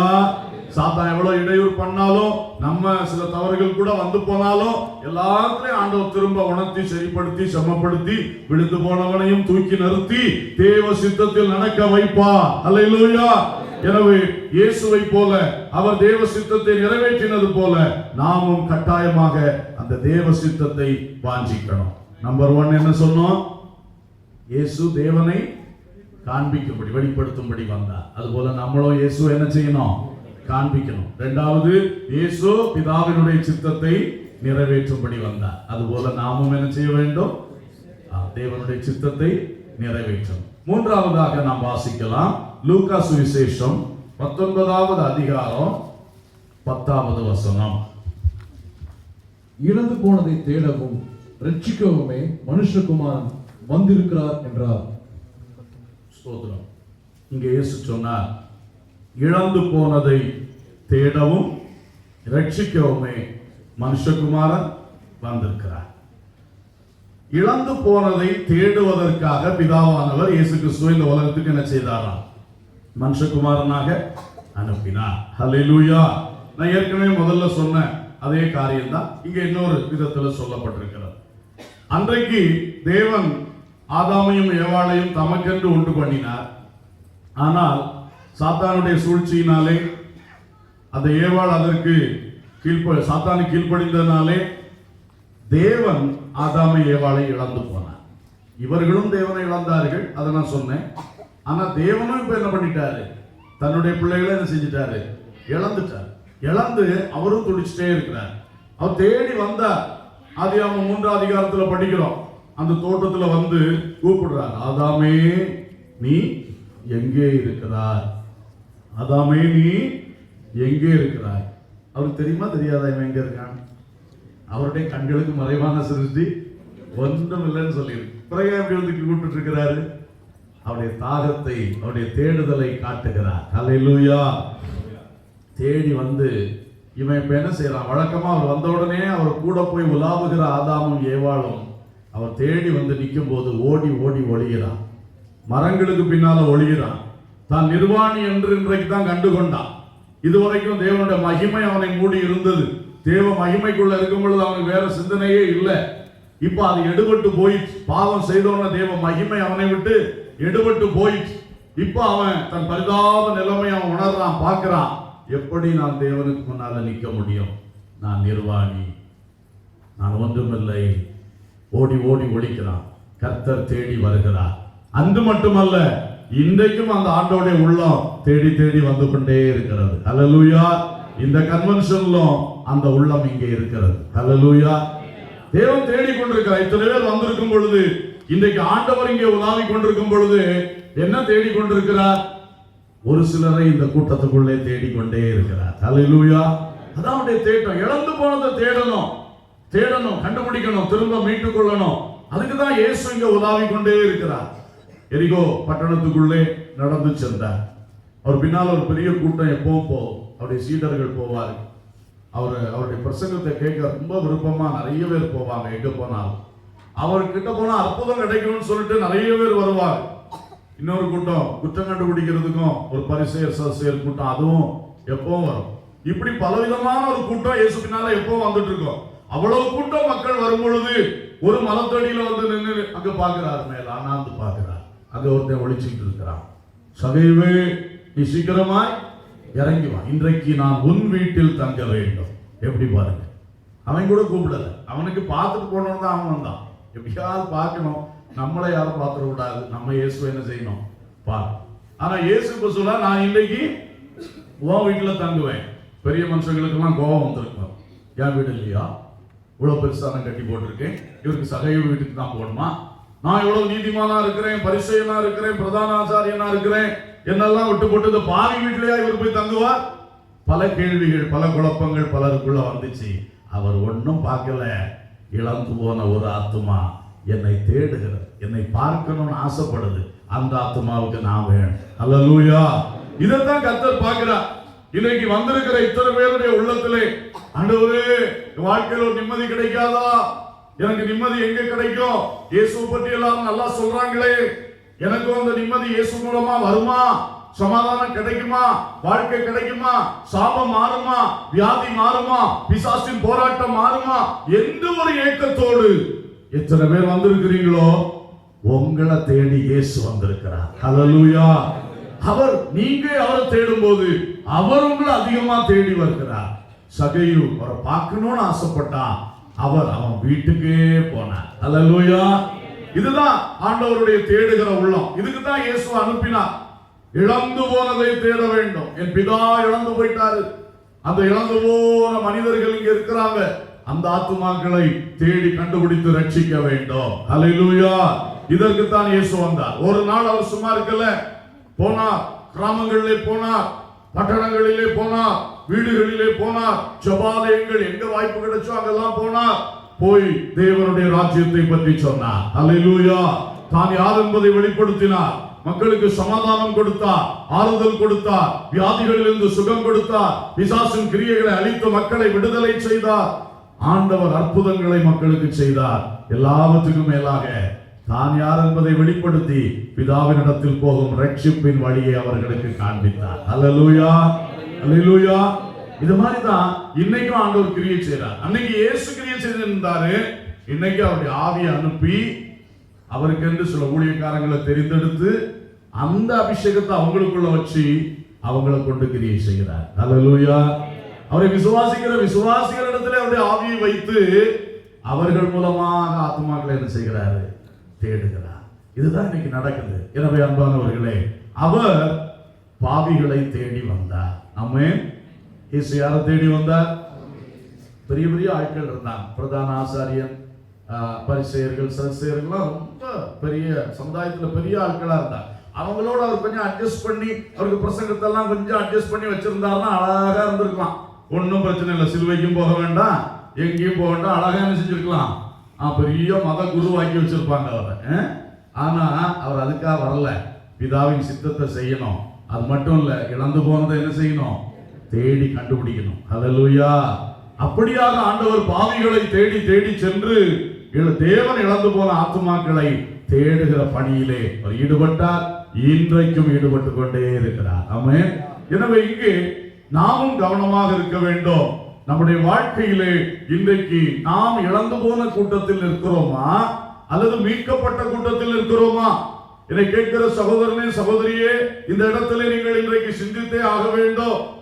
ரெண்டு கூட்டம் தான் இந்த உலகத்தில் இருக்கிறது. ஒன்று தேவனால் இழக்கப்பட்ட கூட்டம், இன்னொன்று அந்த இழக்கப்பட்ட கூட்டத்திலிருந்து திரும்ப மீட்டெடுக்கப்பட்ட கூட்டம். அல்லேலூயா. இயேசு வந்து தேடி அதற்காக சிலுவையிலே செய்ய வேண்டியது செஞ்சு முடிச்சு அந்த இயேசுவின் இரத்தத்தினாலே மீட்கப்பட்ட கூட்டம். நீங்கள் மீட்கப்பட்ட கூட்டத்தில் இருக்க வேண்டும். இன்னும் அந்த இழந்திருக்கிற கூட்டத்தில் என்ன செய்யக்கூடாது? இருக்கக்கூடாது. அல்லேலூயா. நிச்சயமாக ஒரு கதை எனக்கு ஞாபகத்துக்கு வருகிறது. ஒரு சமயம் ஒரு பயங்கரமான வெள்ளப்பெருக்கு நடந்தது. அப்பொழுது வெள்ளப்பெருக்கிலே குறிப்பிட்ட 2 பேர் தண்ணியிலே அடித்து செல்லப்படுகிறார்கள். தண்ணியிலே அடித்து செல்லப்படும் பொழுது அவர்கள் கடைசியாக ஒரு பயங்கரமான ஒரு நீர்வீழ்ச்சி போன்ற ஒரு இடத்தை சந்திக்க வருகிறது. அப்ப எப்படி காப்பாற்றப்படணும், எப்படியாவது இப்ப காப்பாற்றப்படணும் சொல்லி பார்க்கும் பொழுது ஒரு பெரிய ஒரு மரத்தடி வந்து தண்ணீரில் வந்து கொண்டு இருக்கிறது. ஒருவன் சொல்றான், டேய், நான் அந்த தடி மேல ஏறி உட்கார்ந்து காப்பாற்றப்படுவேன் சொல்றான். அவன் தடி மேல ஏறி உட்கார்ந்துக்கிட்டான். இன்னொருத்தையும் பார்க்கிறான், இந்த தடியே தண்ணி உள்ள போயிட்டு இருக்கு, தடிக்கு மேல ஏறி இருந்தா எப்படி நான் காப்பாற்றப்பட முடியும்? தடினா என்னது? எங்க பாஷையில சொல்லிடுவேன் சில சமயம்.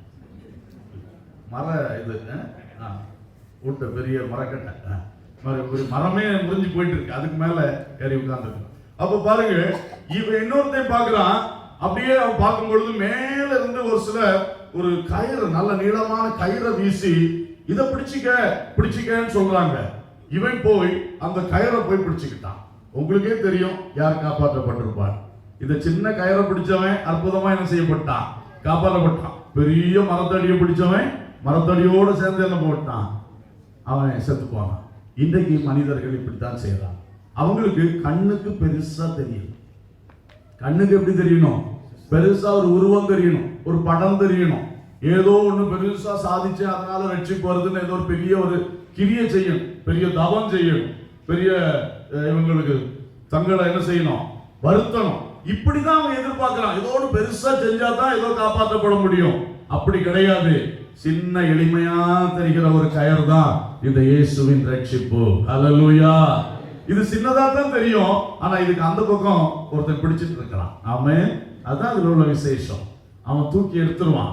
ஆகவே ஆண்டவர் அங்கே நமக்காக எல்லாம் செஞ்சு வச்சிருக்கிறாரு. அந்த மீட்பென்னும் கயிறை நமக்காக இந்த உலகத்துல என்ன செஞ்சிருக்கிறாரு? போட்டிருக்கிறார். நீ இன்னும் இழந்து போனவர்களுடைய கூட்டத்திலே கிடக்காது.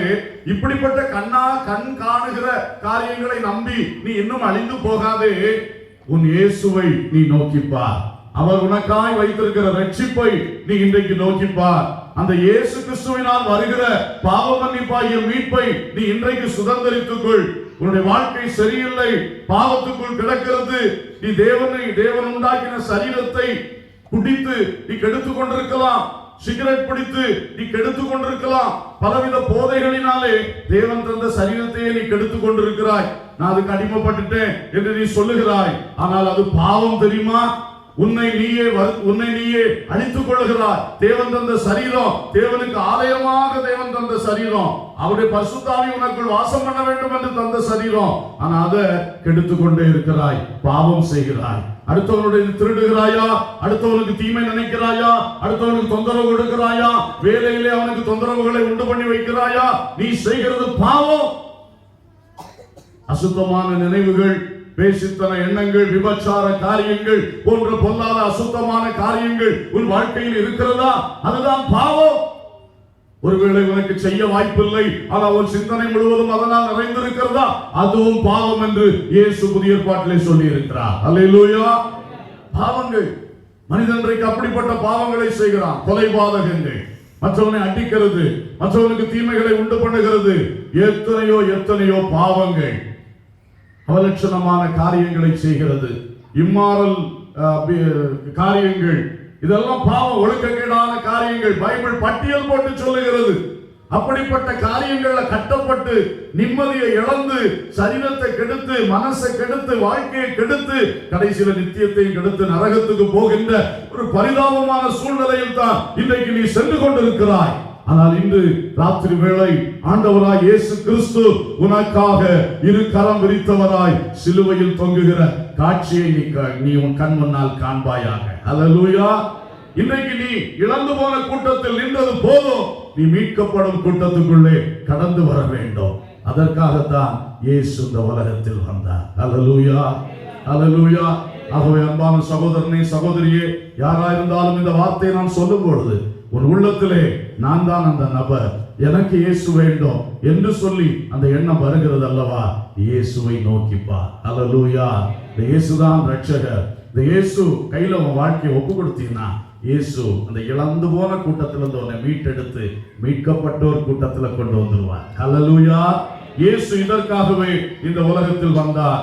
அவர் இழந்து போனதை தேடவும் ரட்சிக்கவுமே இந்த உலகத்திற்கு வந்தார். அல்லேலூயா. பாவியை மீட்க பரன் சித்தம் கொண்டார், பரலோகம் துறந்து பூலோகம் வந்தார். பாவியை மீட்க பரன் சித்தம் கொண்டார், பரலோகம் துறந்து பூலோகம் வந்தார். பரமனின் வேளையை தேடி வந்தாரோ, பரமனின் வேளையை தேடி வந்தாரோ. பாதம் பணிந்து பாதில் ஏது உண்டோ, பாதம் பணிந்து பாதில் ஏது உண்டோ. உலகில் கோடா கோடி ஸ்தோத்திரம் பாடி கிறிஸ்துவின் அன்பை ருசிப்போமே. கோடா கோடி ஸ்தோத்திரம் பாடி கிறிஸ்துவின் அன்பை ருசிப்போமே. அல்லேலூயா. இயேசு பிதாவை வெளிப்படுத்தும்படி வந்தார். இயேசு பிதாவின் சித்தம் செய்யும்படி வந்தார். இயேசு இழந்து போனவர்களை தேடி ரட்சிக்கும்படி வந்தார். நான்காவதாக எபிரேயருக்கு எழுதின நிருபம் 2ஆம் அதிகாரம் 14ஆம் வசனம். எபிரேயர் 2:14. பிள்ளைகள் மாம்சத்தையும் இரத்தத்தையும் உடையவர்களாய் இருக்க, அவரும் அவர்களைப் போல மாம்சத்தையும் இரத்தத்தையும் உடையவர் ஆனார். மரணத்துக்கு அதிகாரியாகிய பிசாசானவனை தமது மரணத்தினாலே அழிக்கும்படிக்கும். மரணத்துக்கு அதிகாரியாகிய பிசாசானவனை தமது மரணத்தினாலே அழிக்கும்படி இயேசு உலகத்தில் வந்தார். ஹல்லேலூயா. இப்ப நாலாவதாக இயேசு எதுக்கு உலகத்தில் வந்தார்னா, மரணத்துக்கு அதிபதியா இருக்கிற பிசாசை அழிக்கும்படி இயேசு கிறிஸ்து உலகத்தில் வந்தார். இந்த உலகத்திலே நான் ஏற்கனவே சொல்லும் பொழுதே நீங்க கவனித்திருக்கீங்க, தேவனுடைய திட்டத்திலிருந்து மனிதனை விழத்தள்ளினவன் பிசாசானவன். அந்த வலு சர்ப்பம் அவன் இன்றைக்கும் கிரியை செஞ்சுட்டே இருக்கான். அவனுக்கு ஆண்டவர் நாட்களை கொடுத்திருக்கிறார். அந்த பிசாசானவன் மக்களை மரணத்துக்குள் கொண்டு போயிட்டு இருக்கிறான். ஆதாம் ஏவாள் அவள் ஏதேன் தோட்டத்தில் இருக்கும் பொழுது ஆண்டவர் ஜீவ விருட்ச கனி புசிக்கிற பாக்கியத்தை கொடுத்திருந்தார். அந்த ஜீவ விருட்சத்தினுடைய கனிகளை புசித்தா மரணமே கிடையாது. ஆனா அவன் ஜீவ விருட்சத்தின் கனியை புசிக்கிற பாக்கியத்தை கீழ்ப்படியாமையினால இழந்து போயிட்டான். இப்ப பாருங்க, அன்றிலிருந்து மனுஷனுக்கு மரணம் வர தொடங்கியாச்சு. மனுஷனுடைய வாழ்க்கையிலே 3 வித மரணங்கள் இருப்பதாக பைபிள் சொல்லுகிறது. ஒன்று, எப்பொழுது ஒரு மனிதன் தன்னை படைத்த சர்வ வல்லமையுள்ள தேவனுடைய தொடர்பை இழக்கிறானோ, உறவை இழக்கிறானோ, உடனே அவனுக்கு ஆத்மீக மரணம் நடக்கிறது. அவனுடைய உள்ளான மனிதனில் ஆத்மா தேவனை இழக்கிறதுனால ஒரு மரணம் நடக்குது. எபேசியர் 2:1 அந்த வசனத்துல நம்ம பார்க்கும்போது, அக்கிரமங்களினாலும் பாவங்களினாலும் மரித்திருந்த உங்களை கிறிஸ்து உயிர்ப்பித்தார்னு எழுதியிருக்கிறார். அப்போ பாவம் அக்கிரமம் எந்த மனுஷனுக்குள்ள வந்தாலும் உடனே அவனுக்குள்ள என்ன நடக்குது? ஒரு மரணம் நடக்குது. அதுக்கு பேரு ஸ்பிரிச்சுவல் டெத், ஒரு ஆவிக்குரிய மரணம். இது உள்ளுக்கு இருக்குது. இன்னைக்கு அநேகர் இந்த ஆவிக்குரிய மரணம் அடைந்தவர்களா தான் உலகத்துல வாழ்ந்துகிட்டு இருக்கிறாங்க. சரியா? சரீரத்துல வாழ்றாங்க, ஆனா உள்ளுக்கு என்ன செஞ்சுட்டாங்க? தேவனோடு உள்ள ஐக்கியம் இல்ல. அவங்களுக்கு பாவத்துல வாழ்றாங்க. பாவம் வந்தாலே தேவன் அங்க இருக்க முடியாது. சோ இப்படி ஒரு ஸ்பிரிச்சுவல் டெத்துக்குள்ள மனிதர்கள் இருக்கிறாங்க. அடுத்ததாக வெளிப்படுத்தின விசேஷத்துல சொல்லப்பட்டிருக்கிறது 20ஆம் அதிகாரம் 21ஆம் அதிகாரத்துல படிச்சீங்கன்னா அங்க ஒரு வார்த்தை இருக்கு, இரண்டாம் மரணம். எத்தனை பேர் இதை கவனிச்சிருக்கிறீங்க? கவனிச்சிருக்கீங்களா? இரண்டாம் மரணம். இந்த இரண்டாம் மரணம் அப்படின்னு சொல்றது என்னது? வாசித்துடலாமா? கர்த்தருக்கு ஸ்தோத்திரம். வெளிப்படுத்தின விசேஷம்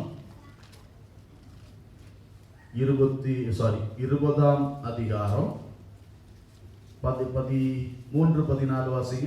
சமுத்திரம் தன்னிலுள்ள மரித்தோரை ஒப்புவித்தது, மரணமும் பாதாளமும் தங்களில் உள்ள மரித்தோரை ஒப்புவித்தன. யாவரும் தங்கள் தங்கள் கிரியைகளின்படியே நியாயத்தீர்ப்படைந்தார்கள். அப்பொழுது மரணமும் பாதாளமும் அக்கினி கடலிலே தள்ளப்பட்டன. இது இரண்டாம் மரணம். அக்கினி கடலிலே தள்ளப்படுவதற்கு பேர் தான் என்னது? இரண்டாம் மரணம், செகண்ட் டெத். யார் இந்த முதல்ல சொன்ன ஸ்பிரிச்சுவல் டெத்துக்குள்ள இருக்காங்களோ, ஆவிக்குரிய மரணத்துல யார் இருக்காங்களோ அவங்க கண்டிப்பா கடைசியில இங்க தான் போய் சேருவாங்க. இந்த இரண்டாம் மரணத்துல தான் போய் சேருவாங்க. அவங்களுக்கு வேற மார்க்கமே கிடையாது. இப்போ இந்த ஆவிக்குரிய மரணத்திலிருந்து நாம ஜெயிக்கிறதுக்கு தான் இயேசு கிறிஸ்துவின் இரத்தத்தினால் வரக்கூடிய ரட்சிப்பு, மீட்பு.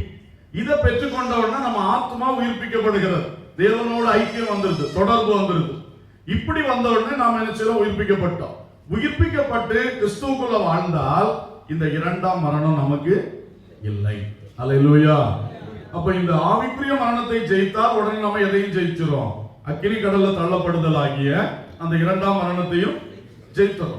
இனி ஒரு மரணம் தான் பாக்கி இருக்குது. அது சரீர மரணம், பிசிக்கல் டெத். அது எல்லாருக்கும் உண்டு. அது பாவிக்கும் உண்டு, பரிசுத்தவானுக்கும் உண்டு. அது தேவன் வச்சுட்டார். ஏன்னா அது இந்த பூமியிலிருந்து எடுக்கப்பட்ட மண் சரீரம். இந்த மண் சரீரம் திரும்ப எங்க தான் போகணும்? மண்ணுக்கு தான் போகணும். அதனால ஆண்டவர், நீ மண்ணிலிருந்து எடுக்கப்பட்டாய், மண்ணுக்கு திரும்புவாய். அது மாதிரி ஆண்டவர் வச்சிருக்கிறார். அது எல்லாருக்கும் உள்ளது. ஆனால் உள்ளே நம்முடைய ஆத்துமா உயிர்ப்பிக்கப்பட்டு இயேசுவோடு வாழ்ந்தால் இந்த சரீர மரணம் வரும் பொழுது இந்த ஆத்துமா போய் பரதீசிலே இயேசு கிறிஸ்துவின் இளைப்பாறுதலின் ஸ்தலம் என்று பைபிள் சொல்லுகிற அருமையான இடத்திலே பத்திரமாயிருக்கும். ஹல்லேலூயா. நேர்மையாய் நடந்தவர்கள் சமாதானத்துக்குள் பிரவேசித்து தங்கள் படுக்கைகளில் இளைப்பாறி கொண்டிருக்கிறார் சொன்ன மாதிரி இந்த ஆவிக்குரிய மரணத்தை ஜெயித்தவர்கள், கிறிஸ்துவுக்காய் வாழுகிறவர்கள் சரீர மரணம் அடைந்தால் அவங்க ஆத்துமா அமைதியா அங்க போய் காத்திருக்கும். அப்புறம் இயேசுவின் வருகையிலே அவர்கள் உயிர்த்தெழுந்து என்ன செய்வார்கள்? இயேசுவை சந்தித்து என்றென்றைக்குமா இயேசுவோடு நித்திய ஜீவன் பெற்று வாழ்வோம். ஹல்லேலூயா. ஆனால் இந்த ஆவிக்குரிய மரணத்தை ஜெயிக்காமல் இயேசுவின் இரத்தத்தினால் மீட்கப்படாம வாழ்ந்துட்டாங்கன்னா அவங்க மரித்தா உடனடியா பாதாளத்தில் போகிறார்கள். இயேசு அது அழகா சொன்னார். லாசரு ஐஸ்வர்யவான் சம்பவத்துல சொன்னார். ஐஸ்வர்யவான் மரித்து பாதாளத்தில் தன் கண்களை திறந்தார். ஆனால் லாசரு மரித்த பொழுது ஆபிரகாம் அடியிலே இருந்தான். இந்த ஆபிரகாம் அடி என்பதுதான் பரதீஸ், இளைப்பாறுதலின் ஸ்தலம். அப்போ ரெண்டு பேருக்கு வித்தியாசம் இருக்குது. ஆவிக்குரிய மரணத்தை ஜெயித்தவர்கள் பரதீஸ்ல போவாங்க, மற்றவங்க ஆவிக்குரிய மரணத்தை ஜெயிக்காதவங்க எங்க போறாங்க? பாதாளம். அந்த உடனே வேதனை ஸ்டார்ட் ஆயிடுச்சு. மரிச்ச உடனே என்ன ஆயிடுச்சு? வேதனை ஸ்டார்ட் ஆயிடுச்சு. பைபிள் அழகா சொல்லியிருக்கு. அவன் எங்க வேதனைப்படுறான். அவன் என்ன ஜெபம் பண்றான் தெரியுமா? ஒரு டிராப் ஆஃப் வாட்டருக்கா ஜெபம் பண்றான். என்ன ஜெபம்? லாசர் கையினால ஒரு சொட்டு தண்ணி எனக்கு விடுங்க. ஐஸ்வர்யவான் எப்படிப்பட்ட ஐஸ்வர்யத்துல வாழ்ந்தவன், இன்னைக்கு அவனுடைய வேண்டுதலும் விண்ணப்பமும் கதறுதலும் ஒரு சொட்டு தண்ணி அது கூட கொடுக்கப்படலை. அதுதான் நம்ம நினைக்கணும். தேவன் எவ்வளவு கிருபை உள்ளவரோ அவ்வளவு நியாயவாதியா இருப்பாரு, அவ்வளவு கோபம் உள்ளவரா இருப்பாரு. அந்த ஒரு சொட்டு தண்ணி கூட அது கொடுக்கப்படலாம், கொடுக்கப்படாது. அவ்வளவு ஆக்கினை அங்க அவன் அனுபவிக்கணும். நான் இந்த பாவம் செய்து தேவன் அற்றவர்களாய் வாழுகிறவர்கள் நித்தியம் ரொம்ப பயங்கரம். அதனால இயேசு கிறிஸ்துவை நாம் ஏற்றுக்கொண்டு இயேசுக்குள் வந்தால் நாம் மீட்கப்படுவோம். சோ இந்த மூணு மரணத்துக்குள்ளையும் மனுஷன் தள்ளுகிறது பிசாசுக்கு வேலை. அப்ப இந்த பிசாசு மரணத்துக்கு அதிகாரின்னு பைபிள் சொல்லுது. இவனை இந்த மரணத்துக்கு அதிகாரி எல்லாரையும் மரணத்துக்குள்ள எடுத்து போயிட்டே இருக்கான். 2ஆம் மரணத்துக்கு, நரகத்துக்கு அல்லது அந்த அக்கினி கடலுக்கு கொண்டு போயிட்டே இருக்கிறானே. இவனை அழிக்கணும், இவனுக்கு ஒரு முடிவு கட்டணும். அதுக்கு வேற யாராலும் முடியாது. அவருடைய சொந்த குமாரன் தான் வந்தார். ஹல்லேலூயா. அதுக்கு தான் இயேசு வந்தார். வந்து கல்வாரியிலே இந்த பிசாசோடு யுத்தம் பண்ணினார். நம்ம நினைக்கிறோம் கல்வாரியில அடிபட்டார், செத்தார், உயிர்த்தார். ஆனா அங்க நடந்த சம்பவம் என்ன? இவர் ஒவ்வொரு அடி வாங்கி வாங்க, இவர் ரத்தம் சிந்த சிந்த சாத்தானுடைய தலை நசுக்கப்பட்டு கொண்டிருக்கிறார். ஹல்லேலூயா. அதனாலதான் சாத்தான் தந்திரம் செய்து எப்படியாவது இவரை சிலுவையிலிருந்து இறங்க வைக்கணும், சிலுவையிலிருந்து இறங்க வைக்கணும். நல்லா பிரயாசப்பட்டான். நீ தேவகுமாரன் தானா, இறங்கி வாரும் பார்க்கலாம், காண்பியும் பார்க்கலாம், நீ உன்னையும் விடுவித்து என்னையும் விடுவித்துக்கொள் பார்க்கலாம். இப்படியெல்லாம் மனுஷனை விட்டு தூண்டி எரிச்சல் உண்டாக்கி எப்படியாவது கீழே ஒரு அற்புதம் செய்து கீழே இறங்கிட்டாருன்னு வச்சுங்க, சாத்தானுக்கு வெற்றி. தேவ சித்தம் நடக்காது, மனுஷர்களுக்கு பாவ மீட்பு வராது. ஆனா இயேசு அதை கரெக்டா செஞ்சு முடிச்சதுனால சாத்தானுடைய தலை நசுக்கப்பட்டது. கரங்களை தட்டி இயேசு மகிமைப்படுத்துவோம். ஹல்லேலூயா. இது ஒரு பாக்கியமான காரியம். பிசாசானவனை அழிக்கும்படி, இந்த அழிக்கும்படி என்ற வார்த்தையை ஒன்று புரிந்து கொள்ளணும். பிசாச ஒண்ணுமில்லாம அப்படி ஆக்கிரல, அவன் இன்னும் இருக்கான். அவனுக்கு காலம் கொடுக்கப்பட்டிருக்கிறது. பைபிள் அவனுக்கு முடிவு எழுதப்பட்டிருக்கிறது. சரியா? அது கர்த்தர் சித்தமான பிறகு நம்ம சொல்லுவாங்க. அப்போ அவனுக்கு முடிவு ஒண்ணு இருக்கு, அது வரைக்கும் அவன் இருக்கத்தான் செய்வான். ஆனா இப்போ அவனுக்கு ஒரு சரியான அடி சிலுவையில விழுந்தாச்சு. அவனுடைய தலையாண்டு ஒண்ணு செஞ்சுட்டாரு, நசுக்கி போட்டார். ஹல்லேலூயா. ஆகவே சாத்தானுடைய தலை நசுக்கப்பட்டது சிலுவையில், அது உண்மை. அவனுடைய அதிகாரங்களை பிடுங்கிக் கொண்டார். அதெல்லாம் கொலோசியர் எழுதி இருக்கிறது. அவனுடைய அதிகாரங்களை முறிந்து கொண்டார் என்று சொல்லப்பட்டிருக்கிறது. சிலுவையிலே வெற்றி சிறந்தார் என்று சொல்லப்பட்டிருக்கிறது. அப்படி அவனோடு யுத்தம் பண்ணி அந்த பிசாசானவனை, மரணத்துக்கு அதிகாரியாகிய பிசாசானவனை இயேசு ஜெயித்தார். ஹல்லேலூயா. இதுக்கு தான் இயேசு வந்தார். இப்போ நமக்கு கிடைத்த பாக்கியம் என்ன தெரியுமா? இப்போ இந்த பிசாசு நமக்கு எதிராக விளையாட முடியாது. ஹல்லேலூயா. நம்ம எப்போ இயேசுவின் ரத்தத்துக்குள்ள வந்துட்டோமோ, இயேசுவின் ரத்தத்தினால் பாவமறை கழுவப்பட்டுட்டோமோ, அப்புறம் பிசாசுக்கு நம்ம மேல என்ன கிடையாது? உரிமை கிடையாது. பாவம் இருந்தால் அவனுக்கு ஆட்டோமேட்டிக்கா உரிமை. நீங்க உள்ளத்துல பாவத்தை வச்சுட்டு பிசாசே போன்னு சொன்னாலும் அவன் வந்துருவான். ஏன்னா அவனுக்கு இங்க உரிமை இருக்கு.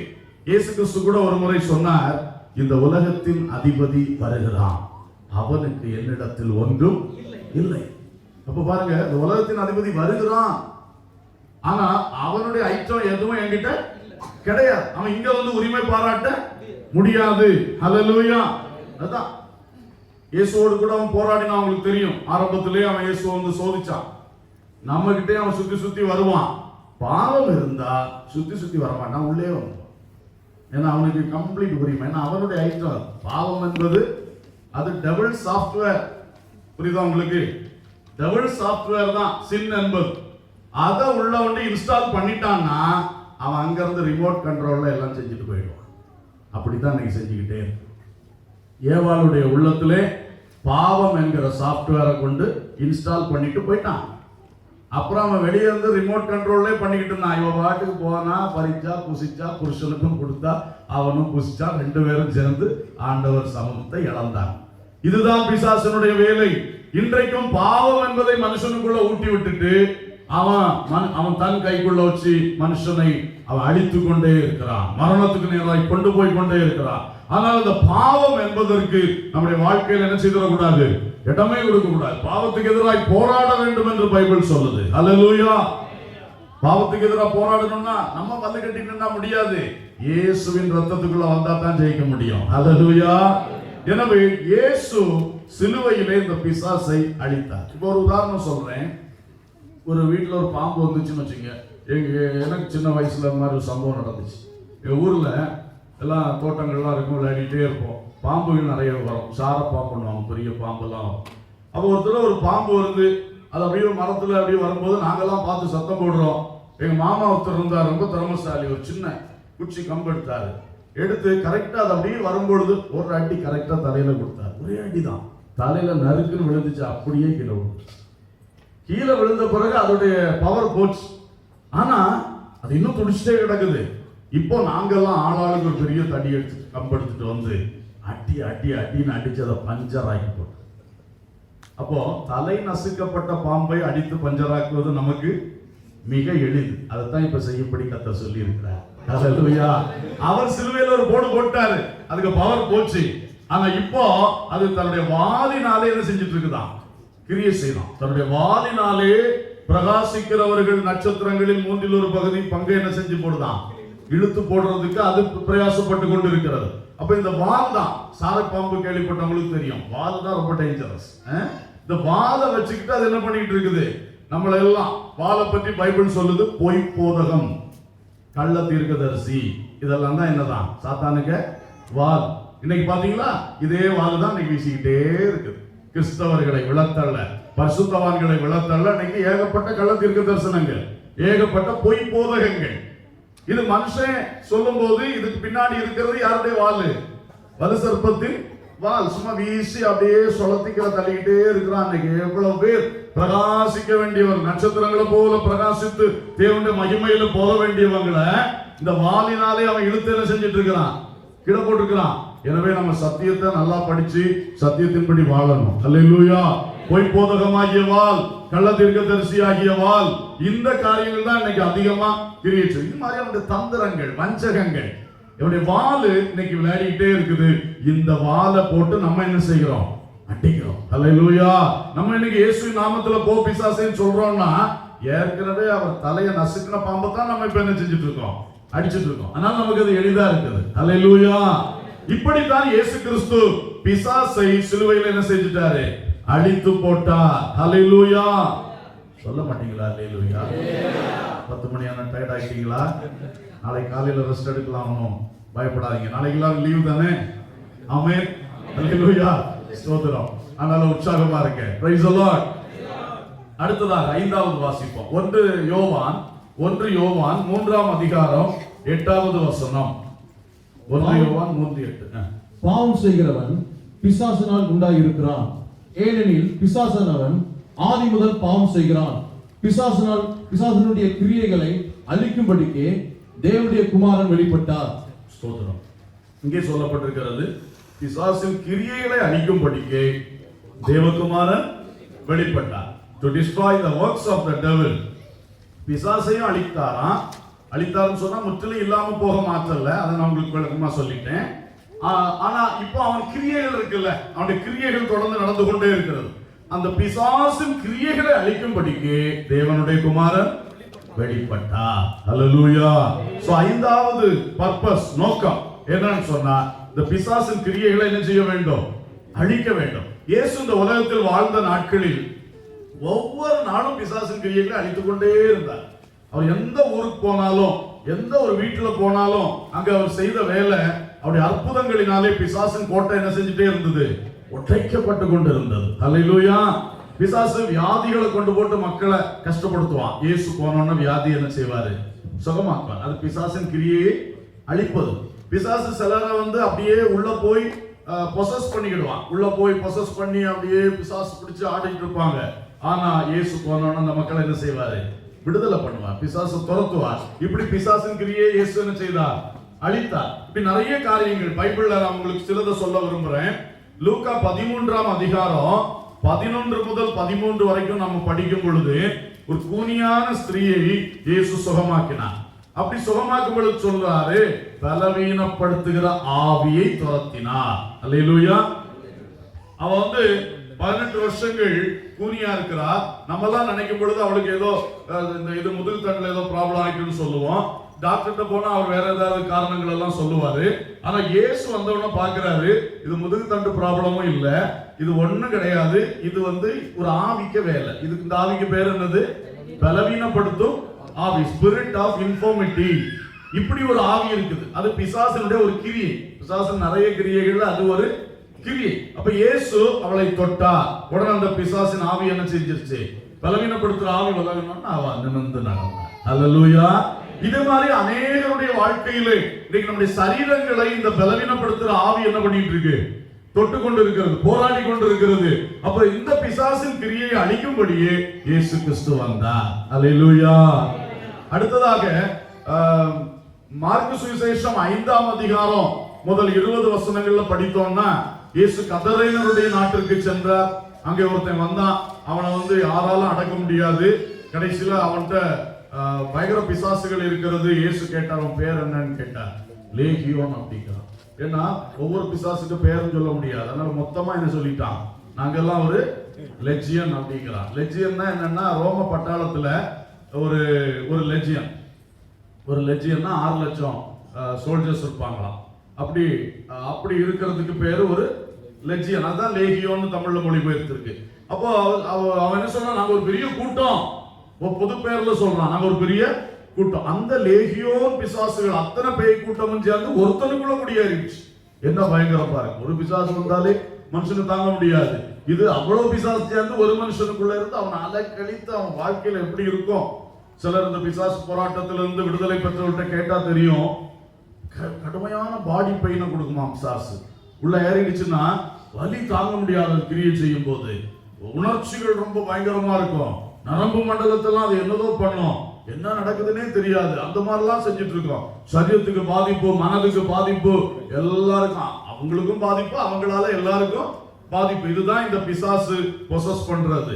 இந்த பிசாசுகளின் கிரியைகளை இயேசு அழிக்கும்படி வெளிப்பட்டார். ஹல்லேலூயா. அன்றைக்கு வெளிப்பட்டார், இன்றைக்கும் அவர் அந்த கிரியை செய்து கொண்டே இருக்கிறார். ஆமென். இன்றைக்கு அவருடைய ஆவியின் மூலம், ஆவியை பெற்ற நம் மூலமாக பிசாசின் கிரியைகளை என்ன பண்ணிட்டு இருக்கிறாரு, அழித்துக் கொண்டே இருக்கிறார். ஹல்லேலூயா, ஸ்தோத்திரம். அடுத்ததாக மத்தேயு 4ஆம் அதிகாரம் 1ஆம் வசனத்துல நம்ம பார்க்கிறோம், இயேசுவை பிசாசானவன் வந்து சோதித்தான். அவனுடைய இன்னொரு கிரியை வந்து டெம்ப்ட் பண்றது, சோதிக்கிறது, வியாதிக்குள்ளாக்குறது, ஆக்கிரமித்து அல்லது ஆட்கொள்றது. இன்னொன்னு என்னது, சோதிக்கிறது பிசாசின் கிரியை. சோதனைகள் அநேகர் விழுந்து போகிறார்கள். ஆனால் நம்மை ஓயாமல் சோதிக்க விரும்புகிற பிசாசை கர்த்தர் அந்த கிரியை என்ன செய்கிறாரு, அழிக்கிறார். ஹல்லேலூயா. யோபுவை தேவனிடத்தில் அனுமதி பெற்று பிசாசு சோதித்தான் சொல்லி இருக்கு. அதே மாதிரி பேதுருவை சோதிக்கும்படி வந்து உத்தரவு கேட்கிறான். பேதுருவை சுளகுல போட்டு புடைக்கிற மாதிரி புடைக்கணும், உத்தரவு கொடுங்கன்னு கேட்டான். எப்படி? அவனுக்கு பேதுரு மேல இருக்கிற கோபத்தை பார்த்தீங்க. அவனுக்கு தெரிஞ்சு போச்சு, இவன் தான் அடுத்த லீடரா வரப்போறான். இயேசுனா அப்போஸ்தலனா பிரதான அப்போஸ்தலனா ரெடி பண்ணிட்டாருன்னு புரிஞ்ச உடனே இவன் வந்துட்டான். இவனை போட்டு இப்ப என்ன செய்யணும், சொலகுல போட்டு புடைக்கணும். என்ன ஆசை. ஆண்டவர் சொல்றார், சீமோனே சீமோனே, சாத்தான் வந்து கேட்டான், உன்னை எப்படி செய்யணுமா, சொலகுல போட்டு புடைக்கு வண்ணமாய் புடைக்கும்படி உத்தரவு கேட்டான். நானோ உன் விசுவாசம் ஒளிந்து போகாதபடி உனக்காக என்ன செய்து கொண்டேன், வேண்டிக் கொண்டேன். எனக்கு தான் உன் விசுவாசம் தெரியும்ப்பா, அதனால உனக்காக நான் என்ன செஞ்சிருக்கிறேன், வேண்டிக் கொண்டிருக்கேன். யோபு மாதிரி உன்னை இப்ப கொடுத்தேன்னா நீ போயிடுவ. கர்த்தருக்கு ஸ்தோத்திரம். ஆகவே கர்த்தர் சில வேளை சோதனைகள், இது ஒரு கிரியை, பிசாசின் கிரியை. இந்த கிரியைகள் எல்லாம் அழிக்கும்படி இயேசு வெளிப்பட்டார். அல்லேலூயா, ஸ்தோத்திரம். பிசாசின் கிரியைகள் அனைத்தையும் தேவன் இயேசு கிறிஸ்து அழிக்கிறார். எபேசியர் 6:11 பார்க்கிறோம், பிசாசின் தந்திரங்களோடு நீங்கள் எதிர்த்து நிற்க வேண்டும் என்று சொல்லி. அவருடைய தந்திரங்கள், அதுவும் ஒரு பயங்கர கிரியை. நேரடியாக வந்து தாக்கி பார்க்கிறான், முடியாத உடனே சுத்தி வந்து தந்திரம் செய்து நம்மளை என்ன பண்ண பார்க்கிறான், விழா தள்ள பார்க்கிறான். இதெல்லாம் அவனுடைய கிரியைகள், இவைகளை அழிக்கும்படி. யோவான் 10ஆம் அதிகாரம் 10ஆம் வசனத்துல பார்க்கிறோம், திருடன் திருடவும் கொல்லவும் அழிக்கவும் அன்றி வேறொன்றுக்கும் வரான், நானோ அவைகளுக்கு ஜீவன் உண்டாயிருக்கவும் அது பரிபூர்ணப்படவும் வந்தேன். ஹல்லேலூயா. அப்ப அவனுடைய கிரியை திருடுகிறது. திருடன் நம்மிடத்திலிருந்து சந்தோஷத்தை திருடுவான், அன்பை திருடுவான், நல்ல ஐக்கியத்தை திருடுவான், நம்மகிட்ட இருக்க சமாதானத்தை திருடுவான், நம்மகிட்ட இருக்க பணத்தை திருடுவான், எல்லாத்தையும் திருடி நம்மளை ஒண்ணு இல்லாம ஆக்குறது இந்த திருடனாகிய பிசாசுடைய ஒரு கிரியை. அடுத்தது கொல்லுகிறது அவனுடைய கிரியை. ஆத்துமாக்களை கொல்லுவான், சரீரத்தையும் கொல்லுவான், எல்லாம் கொல்லணும். ஆக்சிடென்ட்ல மாட்டி விடணுமா, ஆபத்துல மாட்டி விடணுமா, தீமையை உண்டாக்கணுமா, கொல்லுகிற ஒரு கிரியை அவனுடைய ஒரு பொல்லாத கிரியை. அடுத்தது அழிக்கிற கிரியை. அழிக்கணும், இவன் அழிக்கணும், இவனுக்குள்ள இருக்கிற விசுவாசத்தை அழிக்கணும், இவனுக்குள்ள இருக்கிற தெய்வீகத்தை அழிக்கணும், இவனை அழிச்சிடணும், அப்படி செய்திடணும், இப்படி செய்திடணும், இவன் நல்ல பெயரை அழிக்கணும், இவன் நல்ல சாட்சியை அழிக்கணும். திருடவும் கொல்லவும் அழிக்கவும் வருகிறான். ஆனா நானோ அவைகளுக்கு ஜீவன் உண்டாயிருக்கவும் அது பரிபூர்ணப்படவும் வந்தேன். அல்லேலூயா. நாயின் ஊரிலே இயேசு கிறிஸ்து கடந்து வந்தார். இயேசு கிறிஸ்துவும் அவருடைய சீடர்களுமாக நடந்து நாயின் ஊருக்குள்ளே வர்றாங்க. இப்ப நாயின் ஊருக்குள்ள இருந்து வெளியே இன்னொரு ஊர்வலம் வந்துகிட்டு இருக்கு. ஒரு செத்த பாடியை தூக்கிட்டு ஒரு வாலிபன் செத்து போனான். அங்க ஒரு விதவை தாய் அழுது கொண்டே வர்றா. அங்க இருந்து ஒரு ஊர்வலம் இங்க வருது, இங்க இருந்து ஒரு ஊர்வலம் இங்க வருது. அங்க அந்த ஊர்வலம் சவ ஊர்வலம், இந்த ஊர்வலம் ஜீவ ஊர்வலம். அல்லேலூயா. ஜீவனுக்கு அதிபதியா இயேசு வர்றார். அங்க சாத்தான் ரொம்ப கம்பீரமா வரான். கொன்னுட்டேன், ஒரு வாலிபனுடைய வாழ்க்கையை முடிச்சுட்டேன் சொல்லி வரான். இயேசு பாடையை தொட்டா. நான் அதை ரொம்ப ரசிக்கிற ஒரு பகுதி. இயேசு பாடையை தொட்டா. தொடுறார். சாத்தானே அழிச்சிட்டியா பாரு, தொட்டா.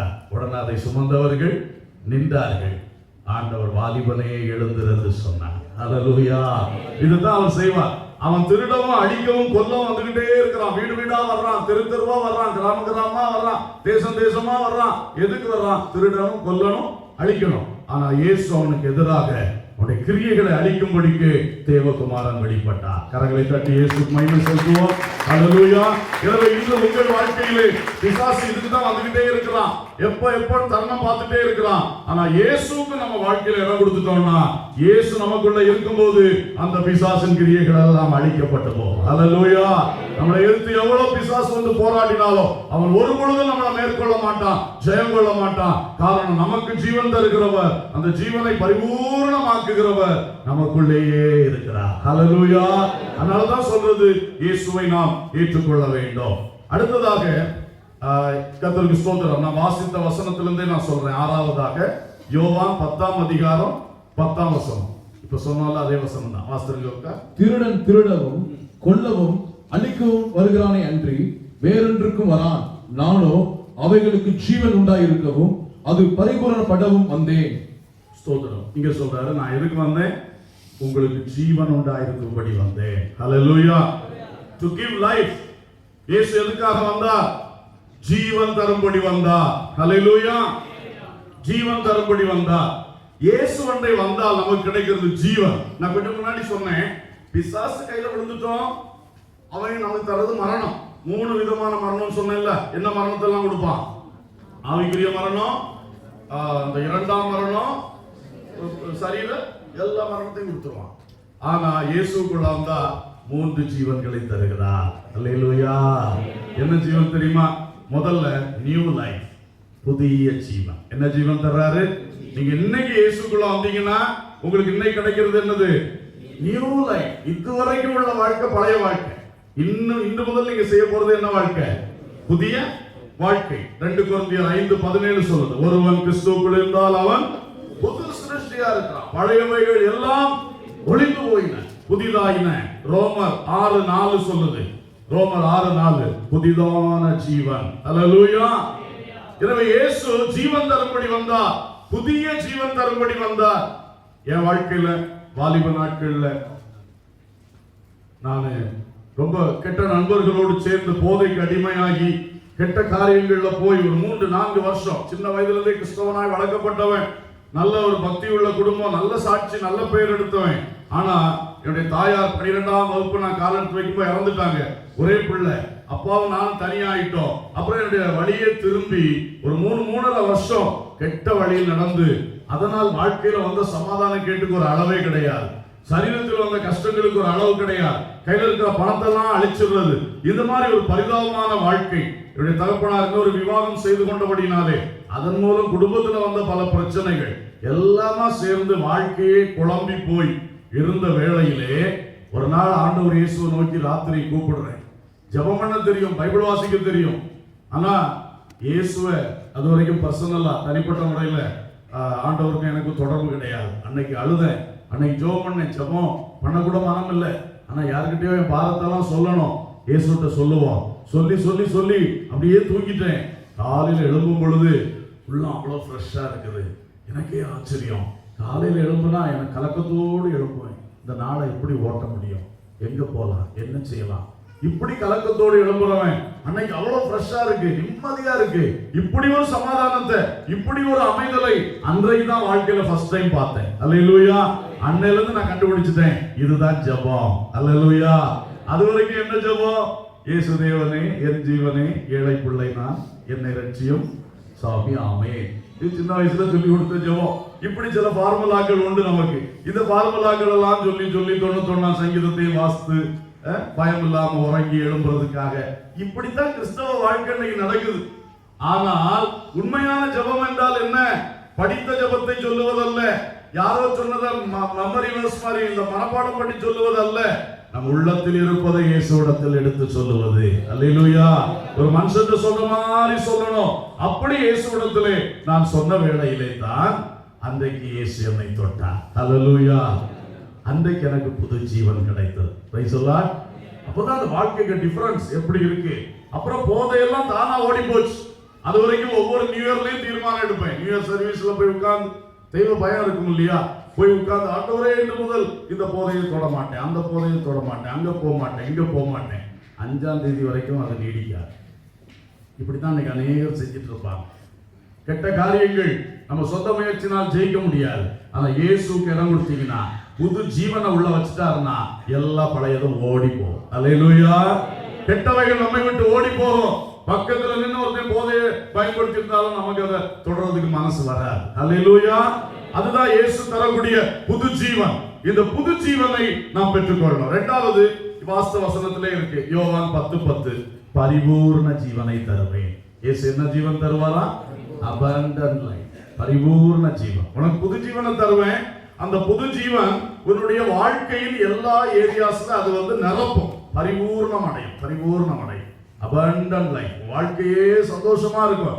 வாழ்க்கையில குடும்பம் சந்தோஷமா இருக்கும், வேலை சந்தோஷமா இருக்கும், குடியிருக்கிற இடம் சந்தோஷமா இருக்கும், நீ போகிற இடம் சந்தோஷமா இருக்கும். ஏன்னா உனக்குள்ள ஜீவன் நிறைஞ்சிட்டு இருக்குது. உனக்குள்ள இருக்கிற ஜீவன் ஊற்று மாதிரி பாஞ்சிட்டு இருக்குது. ஆகையினாலே நீ போகும் இடமெல்லாம் மகிழ்ச்சி, போகும் இடமெல்லாம் ஜீவன் இருக்கும். அல்லேலூயா. மூன்றாவது என்ன ஜீவன்? 1 யோவான் 2:24 சொல்லுகிறது, நித்திய ஜீவனை அளிப்பேன் என்பதே அவர் நமக்கு செய்த வாக்குத்தத்தம். எட்டர்னல் லைஃப் கொடுப்பார், புது ஜீவன் தருவார், பரிபூர்ண ஜீவன் தருவார். அடுத்தது மரணத்துக்கு பிறகு என்ன கிடைக்கும்?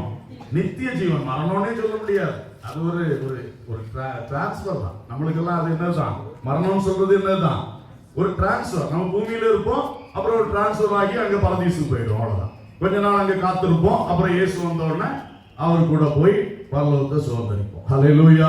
அப்ப என்றென்றும் நம்ம ஜீவித்துட்டு தான் இருப்போமே தவிர நமக்கு உண்மையில என்ன கிடையாது? மரணம் என்பதே கிடையாது. ஒரு டிரான்ஸ்பர் தான், இடமாற்றம் தான் நடக்கிறது. இப்போ ஃபாரின் போகும்போது என்ன செய்யறாங்க? எல்லாரும் வழி அனுப்புறாங்க போயிட்டு. அப்புறம் 2 வருஷம் கழிச்சு அவர் திரும்ப என்ன செய்வாரு? அவரை சந்திக்கலாம் இல்லையா? இதே மாதிரி தான் உண்மையிலே கிறிஸ்துவுக்குள் மரிக்கிறவங்களை நம்ம அனுப்பி வைக்கிறோம். அப்புறம் இயேசு வரும்பொழுது அவங்களை திரும்ப என்ன செய்யலாம்? சந்திக்கலாம். மரணத்தை எளிதாய் மாற்றினவர் இயேசு கிறிஸ்து. அல்லேலூயா. எனவே நம்ம இயேசுக்குள்ள வந்துட்டா இன்னைக்கு இயேசு நமக்கு தருகிறது புதிய ஜீவன், பரிபூர்ண ஜீவன், நித்திய ஜீவன், ஜீவன் நிறைந்த ஒரு வாழ்வு. அல்லேலூயா. ஆனா இந்த சாத்தான் நம்மளுக்கு மரணத்தை கொண்டு பார்க்கிறான். இன்னைக்கு புத்திசாலித்தனமா நல்ல தீர்மானம் எடுத்து ஜெபித்து இந்த கூட்டத்தை விட்டு நம்ம வெளியே போறோம். கடைசியாக ஒரு காரியத்தை சொல்லி முடிக்கிறேன். மத்தேயு 5:17. மத்தேயு 5:17.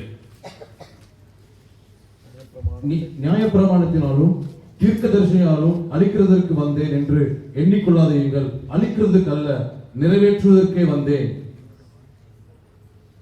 பிரமாணத்தை ஆனாலும் தீர்க்க தரிசனங்களை ஆனாலும் அழிக்கிறதுக்கு வந்தேன் என்று நினையாதிருங்கள். நான் எதுக்கு தான் வந்தேன்? நிறைவேற்றுகிறதுக்கே வந்தேன். ஹல்லேலூயா. இயேசு சொல்றாரு, நான் ஏதோ மோசையின் பிரமாணத்தெல்லாம் அப்படியே அடிச்சு மாத்துறதுக்காக வந்தேன்னு நினைக்காதீங்க. அது என்ன நோக்கத்தோடு தேவன் கொடுத்தாரோ அதை நிறைவேற்றுறதுக்கு தான் நான் என்ன செஞ்சிருக்கேன், வந்திருக்கேன். என்னுடைய சிலுவை மரணத்தினாலே, என்னுடைய இரத்தத்தினாலே, நான் அருளுகிற மீட்பினாலே நிச்சயமாய் இந்த பழைய ஏற்பாட்டில் எடுக்கப்பட்ட அத்தனை முயற்சிகளும் இப்ப என்ன செய்யும்? கைகூடும். உண்மையும் அதுதான். அல்லேலூயா. அதனால அந்த மாதிரி ஒரு நல்ல ஒரு காரியத்தை செய்யும்படி இயேசு வந்தார். பழைய ஏற்பாட்டு ஓல்ட் டெஸ்டமென்ட் சாப்டர் அதை ஃபுல்ஃபில் பண்றதுக்கு இயேசு கிறிஸ்து இந்த உலகத்தில் வந்தார். அதே மாதிரி இன்னைக்கு நம்ம கிட்ட ஆண்டவர் எதிர்பார்க்கிறது, you should fulfill the New Testament charter. Hallelujah. புதிய ஏற்பாட்டிலே கர்த்தர் நம்மிடத்தில் என்ன எதிர்பார்க்கிறாரோ அவ்வளத்தையும் நிறைவேற்றும்படி நாம் இந்த உலகத்தில் அனுப்பப்படுகிறோம். அல்லேலூயா. எனவே அன்பானவர்களே, இங்கே நான் நிறுத்துகிறேன். நாம் ஒரு 5 நிமிடங்கள் ஜெபம் பண்ண போகின்றோம். எழுந்து நிற்போம். நான் திரும்ப நினைப்பூட்டும் பொழுது இந்த காரியங்களை முன்வைத்து நாம் தேவ சமூகத்திலே ஜெபித்து நாம் கர்த்தருடைய சமூகத்திலே ஒரு வெற்றி பெற்றவர்களாய், விடுதலை பெற்றவர்களாய் இந்த கூட்டத்தை விட்டு நாம் எழுந்து செல்ல போகிறோம். அல்லேலூயா. எல்லாரும் எழுந்து நிற்போம், கண்களை மூடுவோம். Praise the Lord. பொறுமையோடு நிதானத்தோடு சிந்தனையை இங்கே வைத்திருக்க வேண்டும். எப்படி போகலாம், எப்போ போகலாம், எல்லாம் கர்த்தரையெல்லாம் ஒழுங்கு பண்ணி வச்சிருப்பார். பயப்படாதீங்க. ஸ்தோத்திரம். ஹல்லேலூயா. கண்களை மூடுங்கள். கண்ணை மூடுறதுக்கு தான் ஒவ்வொரு கூட்டத்திலையும் ரொம்ப டைம் எடுக்கிறாங்க. Praise the Lord. ஆமென். எல்லாரும் ஜெபிக்கணும்னு விரும்புறேன். உங்க நன்மைக்கு தான் சொல்றேன். அதனால எல்லாரும் கண்களை மூடணும். எல்லாரும் அப்பாவை நோக்கி பார்க்கணும். பரலோக தகப்பனை உங்க சிந்தனையில கொண்டு நிறுத்தணும். ஆமென். இயேசுவை நோக்கி பாருங்கள். ஹல்லேலூயா. இயேசு இந்த உலகத்தில் ஏன் வந்தார் சொல்லி 7 காரியங்களை நாம தியானித்துக் கொண்டிருந்தோம். ஆமென். நான் ஜஸ்ட் அதை நினைப்பூட்டும் பொழுது நீங்க எல்லாம் வாய் திறந்து ஆண்டவரோட பேசணும். இதுவரைக்கும் ஆண்டவர் அடியானை கொண்டு உங்களோடு பேசி கொண்டிருந்தார். இப்ப நீங்க அதுக்கு பதில் சொல்லக்கூடிய ஒரு டைம்ல நின்றுட்டு இருக்கீங்க. பதில் சொல்லுங்க. இயேசு பிதாவை வெளிப்படுத்தும்படி இந்த உலகத்தில் வந்தார். உங்ககிட்ட அவர் எதிர்பார்க்கிறார். இன்று முதல் நீங்க போற இடத்துல எல்லாம் இயேசுவை வெளிப்படுத்தணும். உங்க நல்ல வாழ்க்கையினால இயேசுவை வெளிப்படுத்தணும். செய்வீங்களா? ஆண்டவர்கிட்ட பதில் பேசுங்க. பதில் பேசுங்க. அதுதான் ஆண்டவர் விரும்புறார். ஏதோ பிரசங்கத்தை கேட்டேன் போனேன், அது சரியில்லை. ஒரு விதத்தில் அது இயேசுவை மதிக்காம போற மாதிரி ஆயிடும். அதனால அப்பா நீங்க இப்படி பேசுனீங்க, நான் அதை செய்வேன் ஆண்டவரே. எனக்கு இன்னென்ன காரியத்துல கொஞ்சம் தடை இருக்கிறதப்பா, அதுல எனக்கு ஜெயம் கொள்ள கிருபை தாரும் ஆண்டவரே. சொல்லலாமே, மனம் திறந்து சொல்லலாமே. நம்முடைய குறைகளையும் தவறுகளையும் வேற யார்கிட்ட சொல்ல முடியும்? இயேசுவிடத்தில் சொல்லும் போது அவர் நமக்கு ஜெயம் தருவார். Glory, hallelujah, hallelujah. உங்க வாழ்க்கையில தேவ சித்தம் செய்றீங்களா? இயேசு தேவ சித்தம் செய்யும்படி வந்தார். ஆமென், hallelujah. வாழ்க்கையில தேவ சித்தத்தை செய்கிறீர்களா? இன்றைக்கு ஒப்பு கொடுப்போம். தேவ சித்தம் செய்யணும். இன்று முதல் என் குடும்பத்தில் உங்க சித்தம் நடக்கணும் ஆண்டவரே. உங்க சித்தம் செய்வேன் ஆண்டவரே. ஆமென். Glory, hallelujah. Praise the Lord. Hallelujah, hallelujah. தேவ சித்தத்தை செய்யும்படி நம்மை அர்ப்பணிப்போம். Glory. ஆமென். பிசாசின் கிரியைகளை அழிக்கும்படி இயேசு வந்தார். நாம் இயேசுவை ஏற்றுக்கொள்ளும் பொழுது இயேசு பிசாசின் கிரியைகளை அழிப்பார். ஜீவனை நமக்கு தருவார். நம்மிடத்தில் புதிய ஏற்பாட்டில் இயேசு தேவன் என்ன விரும்புகிறாரோ அதை செய்ய வைப்பார். Hallelujah. ஆமென். Glory. Hallelujah. ஒரு நிமிஷம் 2 கைகளை உயர்த்தி அப்படியே அர்ப்பணிச்சு ஜெபிங்க. எனக்கு இயேசு வேணும். எனக்கு இயேசு வேண்டும். எனக்கு இயேசு வேண்டும். இன்னைக்கு தான் புதிதா வந்திருப்பீங்க. புதிதா நீங்க கேட்டிருக்கலாம். இயேசு எனக்கு வேணும் சொல்லுங்க. இயேசு எனக்கு வேணும். இயேசு எனக்கு வேணும். வாய் திறந்து சொல்லுங்க பிரதர், சிஸ்டர், வாய் திறந்து சொல்லுங்க. இந்த இயேசு எனக்கு வேணும். ஆமென். உங்க நோக்கங்கள் என்னிலே நிறைவேற வேணும். இதோ என்னை நான் அர்ப்பணிக்கின்றேன், அர்ப்பணிக்கின்றேன், அர்ப்பணிக்கின்றேன். ஹல்லேலூயா, ஹல்லேலூயா, ஹல்லேலூயா. நீங்கள் கைகளை உயர்த்தி ஜெபித்துக் கொண்டிருக்கிற வேளையில் கர்த்தர் உங்களை பார்க்கிறார். கர்த்தர் உங்களை பார்க்கிறார். ஆமென். பரலோக பிதாவே, நல்ல தகப்பனே, நன்றியோடு கூட துதிக்கிறோம், வாழ்த்துகிறோம் கர்த்தாவே. உமது கிருபைக்காக நாங்கள் உமக்கு நன்றி சொல்லுகிறோம் தகப்பனே. ஆமென் ஆண்டவரே. இந்த ராத்திரி வேளையிலே அன்பின் தகப்பன் எங்களை இந்த இடத்திலே ஒரு நோக்கத்தோடு கூட்டி சேர்த்தீர். நீர் இந்த உலகத்திற்கு முதலாம் இசை வந்த நோக்கத்தை ஆமென் ஆண்டவரே நாங்கள் வசனங்கள் வாயிலாய் தியானித்தோம் ஆண்டவரே. இந்த ராத்திரி வேளையிலே ஒவ்வொருவரையும் நீர் சந்திப்பீராக. அந்த நோக்கம் எங்கள் வாழ்க்கையில் நிறைவேற வேண்டும் ஆண்டவரே. அர்ப்பணித்திருக்கிற ஒவ்வொரு பிள்ளைகளுடைய வாழ்க்கையில் நிறைவேற வேண்டும் ஆண்டவரே. அதற்காக இன்று முதல் தேவன் கிரியை செய்யும்படி வேண்டிக் கொள்ளுகிறோம். உமது வல்லமை அவர்களை சந்திக்கும்படி வேண்டிக் கொள்ளுகிறோம். உங்களுடைய ரட்சிப்பினால் அவர்களை சந்திக்கும்படி ஜெபிக்கிறோம். இவர்கள் வீட்டுக்கு போன பிற்பாடு இன்று இரவு அவர்கள் உம்மோடு பேசும்படி அனுகிரகம் செய்யும். நீர் அவர்களை சந்திப்பீராக ஆண்டவரே. ஆமென் அப்பா. நீர் இந்த உலகத்தில் இயேசுவை அனுப்பினது போல பிதாவே, எங்களையும் இயேசு இந்த உலகத்தில் அனுப்புகிறேன் என்று சொல்லுகிறார். அதை வெற்றியாய் நிறைவேற்றி முடிவிலே ஒரு சன்னிதானத்தில் வந்து நிற்கிற பாக்கியத்தை எங்கள் அனைவருக்கும் தாரும் என்று கெஞ்சுகின்றோம். உமது வல்லமை உள்ள கரத்தில் நாங்கள் ஒப்புக் கொடுக்கின்றோம். தொடர்ந்து கூட்டங்களை ஆசீர்வாதமாக்கி தாரும். துதி கனம் மகிமை உமக்கே செலுத்துகிறோம். இயேசுவின் நாமத்தில் கேட்கிறோம் ஜீவனுள்ள பிதாவே. ஆமென். என் ஆத்துமாவே கர்த்தரை ஸ்தோத்திரி.